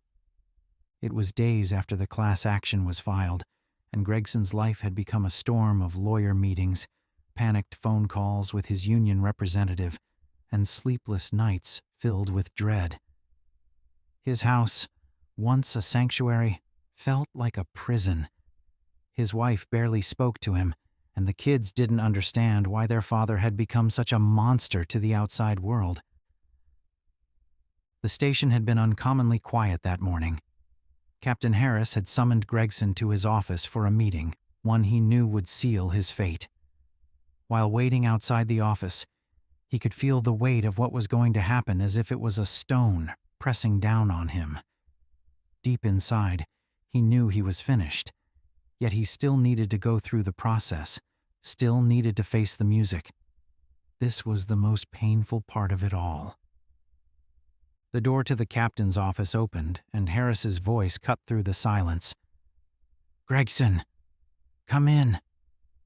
Gregson struggled up from the couch, his legs feeling a little leaden. He went through the doorway into the office. It clicked shut behind him, and he felt the weight of being sealed in the tiny room with Harris and Chief Edwards, head of the department. The chief was an intimidating man, with a tall frame coupled with cool, sharp eyes. He was quite a formidable figure, with immense power over everyone in the room. "Take a seat," Harris said, his voice devoid of warmth. Gregson sat with his hands balled into fists on his lap. He was so open, so horribly vulnerable. This wasn't just losing a job. This was everything that had defined him. Chief Edwards leaned forward. His face was cold as stone. "We've reviewed the findings from Internal Affairs. You've seen the media coverage. You know where this is going." Gregson swallowed audibly, his throat dry. "Yes, sir." Edward didn't even blink as he calmly explained how he was a liability. "The department can't protect you anymore. Public trust of this institution is breaking down, and we have no choice but to take disciplinary action." Gregson's chest tightened. He'd known this was coming, but hearing it aloud made it real. "You will publicly apologize," Edwards added. The steeliness of his voice was cold. "It will not bail your career out, but perhaps it will save you from further legal repercussions. Your suspension, as of today, is permanent. You are no longer a member of this department." Gregson's mind reeled. Permanent suspension, his badge, his career gone. All the bolster about being a cop he had built over the years has now vanished. The strong belief he had in the power accompanying the uniform, the authority to handle any situation. The same authority had now been taken away from him, leaving him with nothing but the consequences of his own actions. "We'll give you an opportunity to make this right," Harris added, his voice even softer. "The department will be issuing a formal apology to Ms. Thomas as well as the community. You will be part of that." Gregson's stomach dropped. A public apology. He had spent a career envisioning himself as the enforcer of the law. He was never the one who had to say he was sorry. And now he would have to stand before the world and admit he had been wrong. Chief Edwards rose from his chair, signaling the end of the meeting. "Prepare yourself, Gregson. This is the last time you'll set foot in this precinct." Those words came down on Gregson like an anvil. With no further comment, he rose and walked out of the office, his destroyed career weighing in his mind. That afternoon, the press conference was held at City Hall. Cameras flashed. Journalists struggled around for placement. The story of Gregson's arrest of Aisha had only grown since the lawsuit had been filed, and the public was for answers. A podium was erected on the steps, and behind it stood the City Hall building, looming high, like the very symbol of authority it was. However, it was on the brink of crumbling under the pressure of this scandal. The chief stood in place with Captain Harris and a few other high-ranking officers. Their faces were grim. Gregson stood amongst them, a ghost of the man he had been, waiting for the moment he dreaded most.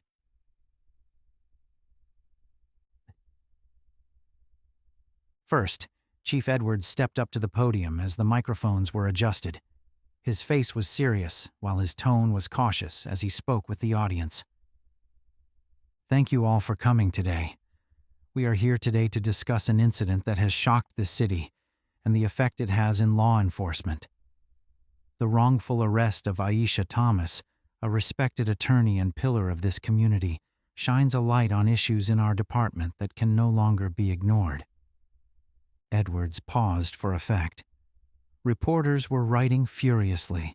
Cameras clicked away, capturing the moment. The actions of Officer Gregson were not acceptable, Edwards continued. We have had an in-depth investigation and taken disciplinary actions. Officer Gregson has been permanently suspended from force. This department would never subject any citizen, either black, white, yellow, or red, to racial profiling or abuse of authority. The audience murmured. There was no trace of satisfaction in the air. Instead, they wanted something more than the suspension of Gregson. They wanted justice, reform, and accountability. Edwards beckoned Gregson to come forward, and he took the steps slowly, color slowly draining from his face. He felt the weight of every set of eyes upon him, weighing him, condemning him. Gregson stepped up to the podium, his throat tight. He had rehearsed what he should say over and over inside his head, but as he stood before cameras, the words seemed alien to his lips. Permit me to apologize to begin with, Gregson stammered, to Ms. Thomas, to this city's citizens, and to my colleagues in the force. I was wrong to act that night in that way. I assumed things that I had no right to do. I betrayed the confidence this community had in me. The crowd held their breath as more was expected. Gregson paused, filled with the sting of his own guilt. I allowed bias to cloud my judgment. I have spent my career upholding the law, yet I never saw how I contributed to the larger problem. I am truly sorry for the pain that I have caused. The words hung in the air, but they were hollow. Gregson's apology didn't take back all that he had done, and deep down, he knew this.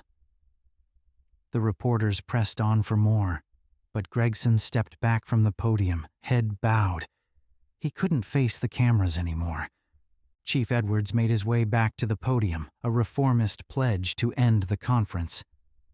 This department will take the necessary measures to make sure that this never happens again. We will be conducting a full review of our policies, and we will work with community leaders to rebuild the trust that has been torn away.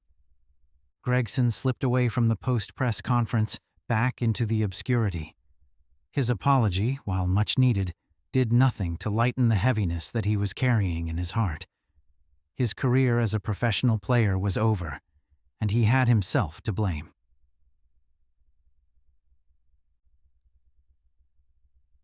Across town, Aisha sat in her office, watching the press conference unfold on her television. She watched Gregson's apology. She could feel the weight in his voice and the defeat in his posture. A moment of accountability, yet it didn't bring her satisfaction. The fight wasn't over, not by a long shot. Her phone buzzed on the desk and she glanced down to see a message from Rachel, the junior attorney who'd been helping her with the case. She said that the press conference went as expected. We're moving forward with the civil suit. Let's meet tomorrow to strategize. Aisha smiled wryly. The wheels were still turning. Gregson's apology was but the beginning of a much bigger push for justice. Her case cracked the door open to a bigger problem about reform of the police, and she knew she had to keep pushing. She finally reached forward and clicked off the television before leaning back into her chair, both exhausted and resolute. Gregson's fall was one symptom in a massive war. There were still so many who had been at the horrifying end of comparable cruelties, people with no place or position from which to fight back. But for Aisha, the goal was not solely to punish Gregson, but to educate them on how to operate properly. Therefore, a public apology and the suspension of Gregson would be a small victory. There was more to it that had to be done. The weeks after Gregson's public apology were filled with a lot of lawyer meetings, media appearances, and a grassroots movement that had taken on a life of its own. Aisha took center stage, her voice amplified with the hundreds that had grouped together, rallying around her cause. The civil suit was in full gear, with her attorneys building one of the largest police accountability cases the city had ever seen. Even as the lawsuit was working its way through the courts, Aisha's focus would be larger. Not just Gregson, but the system he represented being held accountable, making sure no one else would ever have to endure what she had endured. The courtroom was filled with reporters, community leaders, and supporters. This was the day of her civil case final court hearing. Aisha was a better lawyer and advocate than anyone had ever been, her reputation growing even more since the incident. She was always calm, and this seemed to inspire many. Aisha sat, immaculate in a navy blue suit, calm but steely-eyed at the plaintiff's table. She knew that Gregson's defense team would not stop until they painted her as an aggressor and a troublemaker. But she wasn't afraid. Truth was on her side, and there were heavyweight allies who would make sure it came out. Rachel led her legal team, ready. For weeks, they had been compiling the most minute pieces of evidence, every witness, every detail, every shred of proof that Aisha was wrongly arrested. But one piece of evidence tipped the balance, and that was the video. Marcus's video, taken that night with shaking hands and a pounding heart, was the important piece of the whole story.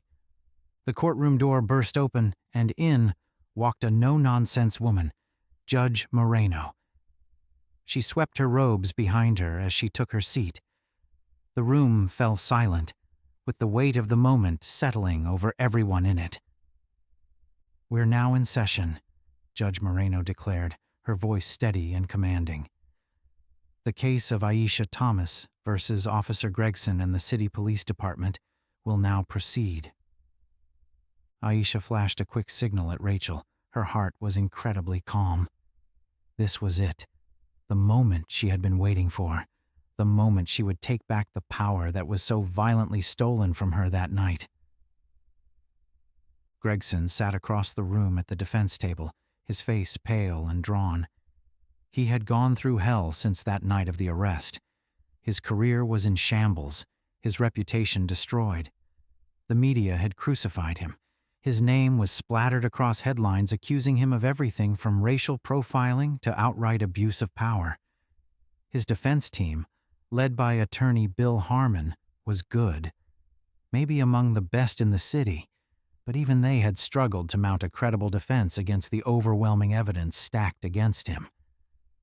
Yet Gregson harbored the hope that something could change any minute now, something small that would save him.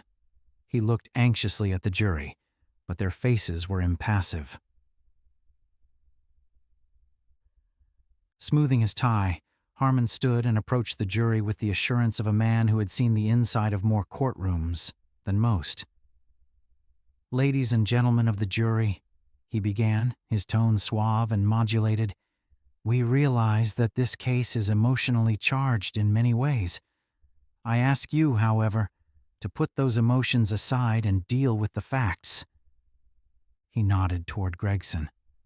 "My client, Officer Gregson, is a man who has devoted his life to serving this community.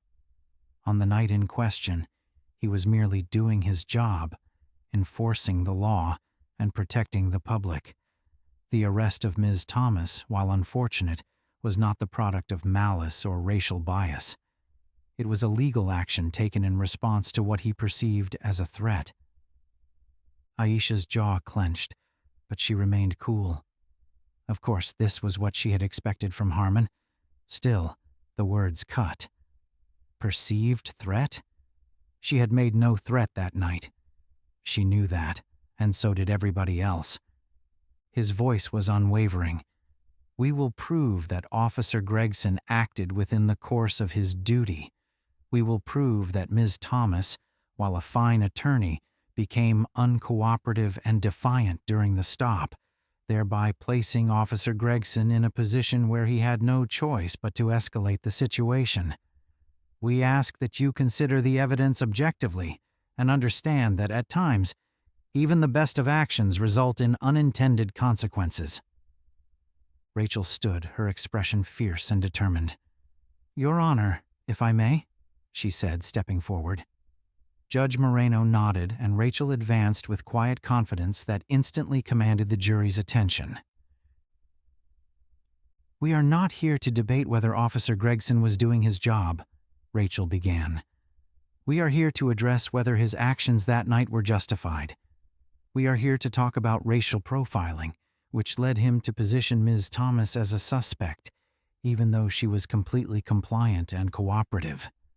Finally, we are here to talk about the abuse of power, where an innocent woman was arrested for no reason other than driving home from work. She paused to let it sink in. The defense will tell you that Officer Gregson was doing his job. But we will show you that what he did went far beyond the scope of lawful policing. We will show you that his actions were motivated not by concern for public safety, but by prejudice and arrogance. It was a tense moment in the courtroom. The jury sat in rapt attention, their eyes darting back and forth from Rachel to Harmon, and then Aisha to Gregson. They knew this case was about more than a single arrest. It was about a system that had allowed officers like Gregson to operate with impunity. We will call the witnesses who were there that night, Rachel continued. Witnesses who saw precisely how Ms. Thomas was treated. And we will present video evidence taken by one of the bystanders, which will show you exactly what happened. A murmur rippled across the courtroom. That had not been expected by the defense. Gregson shifted uncomfortably in his seat as his pulse quickened. He had not known about any video, and Harmon had assured him that such evidence did not exist, only his word against Aisha's. But with the way Rachel spoke now, the color drained from his face. Harmon leaned forward and whispered something to Gregson rapidly. Gregson barely registered the words as his mind raced. How could there be a video? He had been careful. No one was near enough to record. No one was, or so he thought. When Marcus took the stand, there was an obvious tension in the room. He was very nervous, and his hands were moving restlessly, going from his tie to the collar of his shirt. However, there was something sure in his eyes that could not be missed. Aisha watched him closely, silently willing him to be strong. She knew what this moment meant, not just for her case, but for Marcus himself. Standing up in court, speaking out against a police officer, wasn't easy. But it was necessary. Rachel approached Marcus with a friendly, reassuring smile. Marcus, can you please state your full name for the record? Marcus Evans, he replied in a clear, steady voice. And Marcus, Rachel continued, can you describe to the court what you were doing on the night of Ms. Thomas's arrest? Marcus nodded. I was just walking home from work. I work at a grocery store about 10 blocks from where the arrest happened. Rachel nodded. What did you see when you were walking home? Marcus was quiet for a moment. His eyes flickered briefly to Gregson and then back to Rachel again. I saw a police car. The policeman had pulled someone over, a woman. She was standing by the side of the road, and he was telling her to get out of the car. Rachel's voice did not betray her emotions, but there was now a sense of strained urgency in it. What happened then? I just stood there for a bit, just watching. You know, it didn't feel right. The way he was talking to her, it was aggressive, and she wasn't doing anything. She was calm, polite, but he kept getting angrier. And did you record what you saw, Marcus? Yes, Marcus said, his voice stronger now. I took out my phone and recorded it. Those words were like a stone thrown into water. They started to ripple through the courtroom. Aisha could feel the weight of the moment, but she kept her gaze fixed on Marcus, silently urging him to go on. Rachel faced the judge. Your Honor, at this time we'd like to present as evidence the video recorded by Marcus Evans on the night of Ms. Thomas's arrest. Judge Moreno nodded. The video is admissible. You may proceed. Rachel nodded to the court clerk, who dimmed the lights as the video prepared to be viewed on the screen at the front of the room. The tension in the air was palpable. Every eye in that courtroom was on the screen as the video flickered to life. It was shaky at first. It picked up Marcus's breathing in the background before he steadied the camera, bringing the image into view. There was Gregson, standing tall and imposing, his hand resting on his taser as he ordered Aisha to step out of the car. The audio had picked up everything, the tone of his voice, sharp and demanding, and Aisha's calm, measured responses. License and registration. Gregson's voice crackled through the speakers, followed by Aisha calmly asking why she had been pulled over in the first place. It was a tense moment in the room as the video continued to play out. Gregson's escalation was painfully clear, from impatience to growing frustration, and finally to his arresting Aisha for apparently no reason whatsoever. The moment those handcuffs clicked into place, the courtroom seemed to hold its collective breath. The video ended, but the oppressive silence had only just begun. This was the damning evidence that there had been no resisting arrest and no reason for escalation on any level. It was, just as Aisha had been saying all along, an abuse of power. Rachel turned to the jury and began speaking in a soft yet powerful tone. This is what happened that night. You've seen it with your own eyes.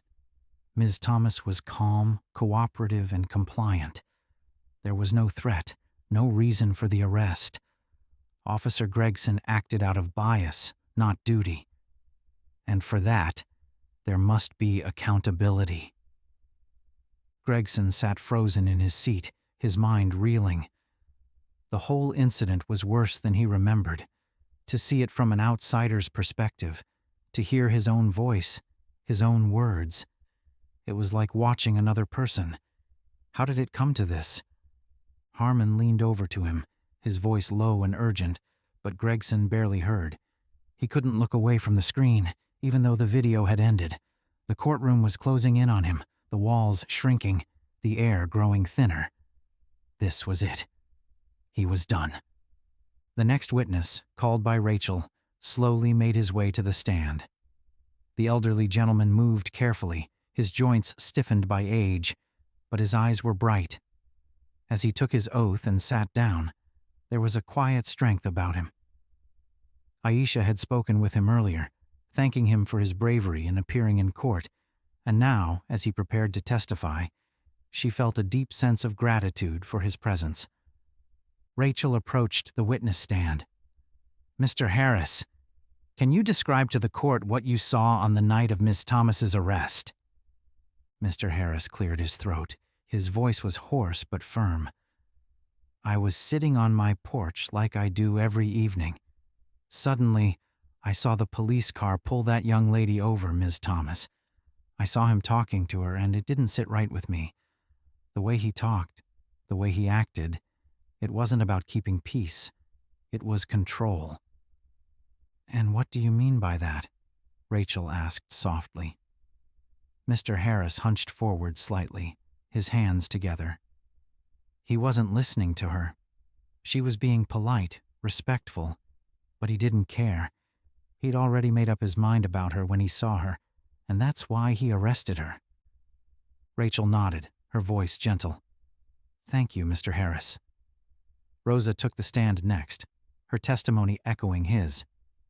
That officer didn't care about the law. He cared about making her feel small, making her know that he was in charge.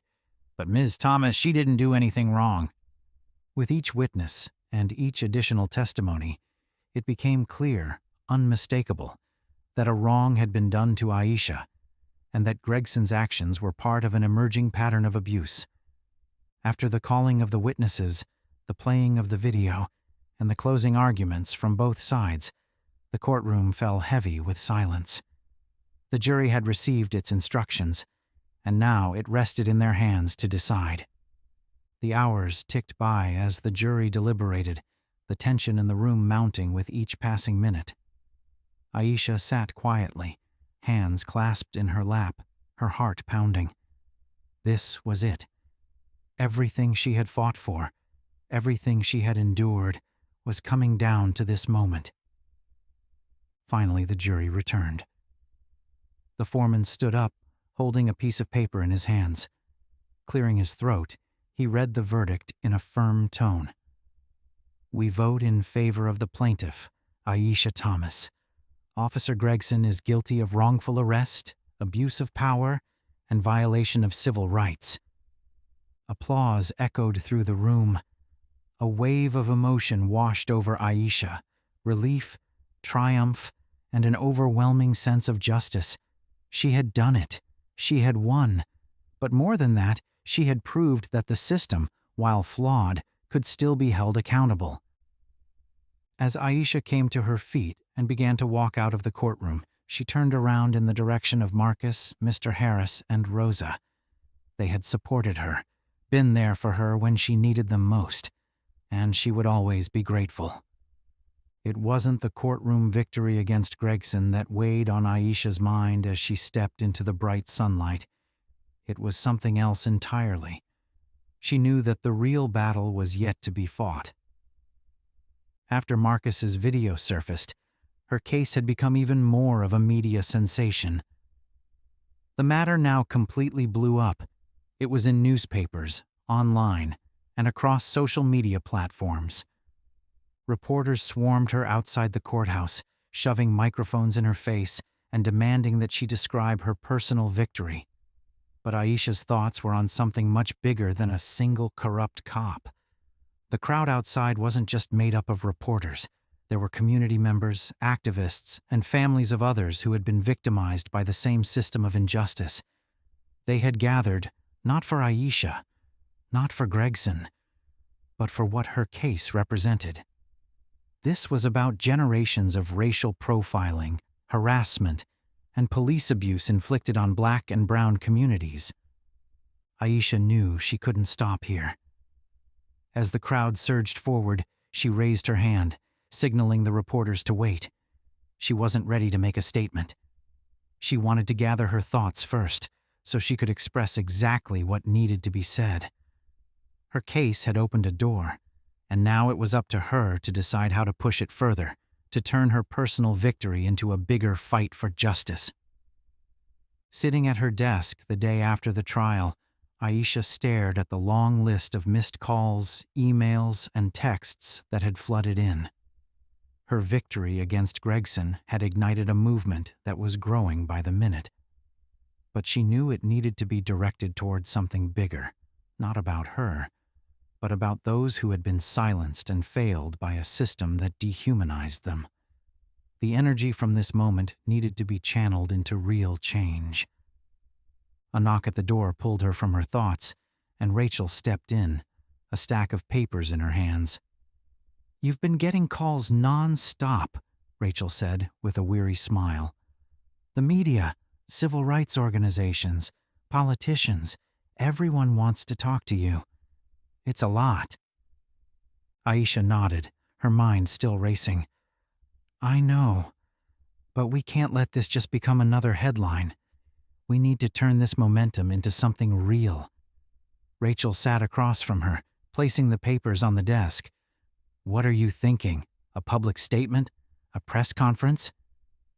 Aisha shook her head, her brow furrowed in deep thought. "No, it has to be bigger. Gregson was just the beginning. We need to take on the entire system that lets him operate unchecked. We need real police reform, accountability for officers, independent investigations, and policies to prevent racial profiling before it even starts. Rachel leaned back, nodding thoughtfully. That's going to take more than a press release. You'll need real support from legislators, community organizers, and activists. Aisha's gaze sharpened with determination. Then we'll get them. I'm not in this fight alone. This is about the whole community, and they're ready to fight too. The first step in Aisha's plan came just days after the trial, when she organized a town hall meeting right in the middle of the city. She brought in different community leaders, activists, and local politicians to discuss the next step in their struggle against racial injustice. The big community center was filled with people, spilling into the streets. It was electric, really highly charged, with a ready population.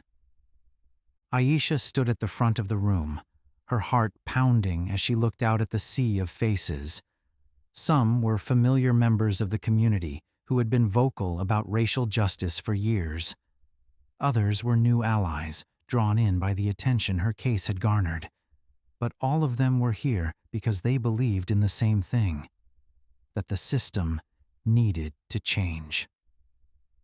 Firmly grasping the microphone, she cleared her throat and waited as the room fell silent of all sound. "Thank you all for being here," Aisha began, her voice steady yet powerful.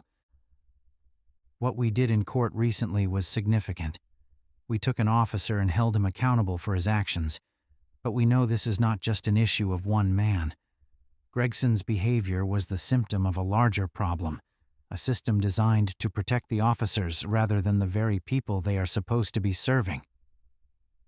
Murmurs of assent moved through the crowd. "We've seen it time and time again," Aisha continued. "Racial profiling, excessive force, harassment. It's not an accident. It's the result of policies that allow officers to act with impunity. It's the result of a culture that values control over compassion, power over justice." Her voice rose and was magnified by the emotion in the room. "We cannot stop with Gregson. We cannot be satisfied with one victory. We need to fight for real, meaningful change. We must demand it on paper, in the form of laws that will actually protect our communities. We must make sure laws make the police accountable, and we must do it all together."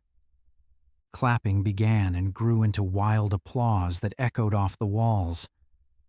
Aisha felt the momentum build around her.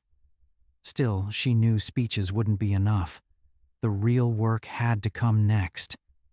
The town hall got underway, and the speakers laid out an action plan that included longtime police reformist Congresswoman Roberta Lewis. Among the headline speakers at the event, she had followed Aisha's case closely and was eager to lend her voice to the cause. "We have a real opportunity here," Congresswoman Lewis said, stepping up to the microphone.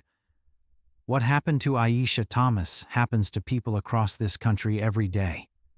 But because of Aisha's bravery, because of the video evidence and the witnesses who came forward, we have a chance to make this a turning point. We can pass real, meaningful legislation that will change how police departments operate. But we need to do this together." The crowd began to cheer, but Congresswoman Lewis raised her hand for silence. "Here's what we're fighting for," she said. "We need independent oversight of police departments. No more internal investigations that sweep misconduct under the rug. We need an end to qualified immunity so officers who violate people's rights can be held accountable. And we need clear, enforceable policies that prevent racial profiling and stop the criminalization of Black and brown communities." The room was electric. People were nodding their heads, clapping and hollering in agreement. But Aisha knew that was not going to cut it. They needed a clear plan, and they needed to bring more people into the fold. Over the next several weeks, the movement continued to build. What began as a localized fight against one corrupt officer mushroomed into a citywide and eventually nationwide campaign for police reform. Aisha found herself at the center of it all, working with Congresswoman Lewis, local lawmakers, civil rights groups, and community organizers to build a coalition that could push for real change. But it wasn't easy. For every ally, they also picked up an enemy. People with powerful interests that did not want to see them emerge victorious. The most vigorous resistance came from the police union, which had started to fight back with everything at their disposal against Aisha's movement. It flooded the media with stories sympathetic to Gregson, portraying him as a committed officer who was being victimized by an overzealous lawsuit. They characterized Aisha's crusade as a witch hunt against the police, and cautioned that any moves to rein in police authority would result in chaos and crime. An uphill battle it was going to be, but the young lady was determined not to give up. She had seen worse days, and she knew the truth was with her. One of the turning points in the movement came when Aisha organized a protest in front of City Hall. Aisha was at the head of this parade, leading chants and talking to the reporters assembled. "This isn't about defunding the police or tearing down law enforcement," she said assertively. "This is about accountability. This is about making sure officers like Gregson cannot bully their way through town without consequences. This is about making sure everyone, regardless of what color they are, can feel safe in their community." News of the protest went national. Different outlets from around the country reported on the event. But even as the movement gained traction, Aisha knew they couldn't rely on public demonstrations alone. They needed to get laws passed, and for that, they needed to take the fight to the legislature. Over the following months, Aisha worked with Congresswoman Lewis and a coalition of other lawmakers to draft a series of police reform bills. The legislation would provide for independent oversight of police departments, the elimination of qualified immunity for officers, and more stringent regulations regarding the use of force. It was a hard process with heavy lobbying from both camps. The police union fought tooth and nail to water down bills, as much as Aisha and her allies were fighting to protect the reforms. This was a political fight for her just as much as it was a moral one, and she found herself spending more time in the halls of power than ever before. The movement continued to gain momentum as more and more people participated, from local activists like Rashid to large national civil rights organizations. Media pressure on the politicians continued unabated, and as the bills continued through committee after committee, it slowly became indisputable. This was no longer Aisha's fight. It was a movement. Oh, no, nice. The catalyst came when a string of highly publicized incidents of police misconduct hit the media, reinforcing all Aisha fought for. The public was outraged, and the lawmakers who had been hesitant to take up police reform suddenly found themselves under immense pressure to act. And then, with the wind finally at her back, Aisha and her allies pushed those bills through, making lawmakers take a yes or no stance on justice. After months of debate and negotiation and protest, the bills passed. The victory was monumental. For the first time in decades, real enforceable police reform had been enacted. Independent oversight boards were established in cities across the country. Qualified immunity for officers was dramatically limited, and new regulations were in place to prevent racial profiling and excessive use of force. But even as the laws took effect, Aisha knew that the work was far from done. Laws were only the beginning. True justice required a change of the police culture, which would take years of continued effort. But for now, Aisha allowed herself to celebrate. She stood on the steps of City Hall that day the reforms were signed into law, joining a crowded mass of supporters and activists there to mark the occasion. Congresswoman Lewis stood at her side, along with the coalition of lawmakers and civil rights leaders. "We did this together," Aisha said in an emotive tone. "This victory is for those who have been wrongly arrested, for the families that have lost loved ones to police violence, and for the communities that have faced racial profiling. But let me make one thing clear. We will keep working hard to stop racial bias. We're going to keep on fighting until every person in this country can live without fear of being targeted because of the color of their skin. We will not stop until justice truly is for all." The crowd erupted into cheers, voices rising into the air, carrying with it a message of hope and change. Aisha smiled, her heart full. She'd fought for this moment, but it was the collective power of the community that had given it to her. And together, they would keep on fighting for a better future. The next morning, Aisha sat in her sunlit office, while sipping her coffee and enjoying the stillness before all the meetings she had lined up for the day started. Her phone buzzed on the desk, and she glanced at the screen. It was more messages of congratulations. But one message stood out. It was from Judge Samuelson. "Proud of you, Aisha. This is the work you were meant to do. Keep pushing forward." Aisha smiled softly to herself. The judge had been right all along. This was the work she was supposed to do. She leaned back into her chair, reflecting on everything that had led her to this point. The arrest, the humiliation, the fight for justice. It had all been worth it. Gregson had faced consequences for his actions, but far more importantly, the system that allowed such actions now had new laws. Aisha stood up, then strolled over to the window and looked out into the city below. Still, so much work was to be done, but for the first time, she felt so empowered. She had taken on the world and won, not for herself, but for everyone who truly believed in justice. While standing in the window, her phone buzzed again. But this time, it was not a congratulatory message or request from the media, but rather a young woman who sought legal assistance for having gone through something similar to Aisha's false arrest. Aisha gazed at the message a second, her fingers stroking the edge of the screen. She sat back down at her desk and then typed her response. "I'll take the case." She was no longer just fighting for her own rights. She had become a beacon for those without a voice, a symbol of hope for those trapped in a cycle of injustice. It was overwhelming, but there was no turning back. This was her path now. A soft knock at the door interrupted her thoughts. Rachel, her young colleague, walked in. "Hey," she said with a smile. "I know you've got a lot going on, but I wanted to say congratulations.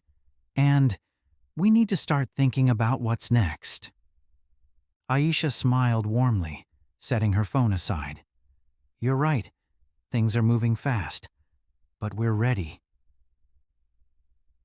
Rachel sat down across from her. "I've been getting calls too. People want to know where this is headed. They're looking to you for leadership, Aisha. Gregson's case, the new legislation. You're the one to lead that push. We've got so many cases coming in now, people speaking out because of what you've done.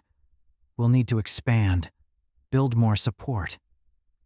I'll start working on expanding the team. We'll need everyone for what's coming." As Rachel left the office, Aisha returned to the message from the young woman. She could feel the same fear and pain in the words that she had once held inside herself. But now, hope was there too. With renewed energy, she started drafting an action plan for the next phase of work. The victories ahead wouldn't come easy, but they would be worth it. Because now, she wasn't just fighting for justice. She was making it a reality for everyone.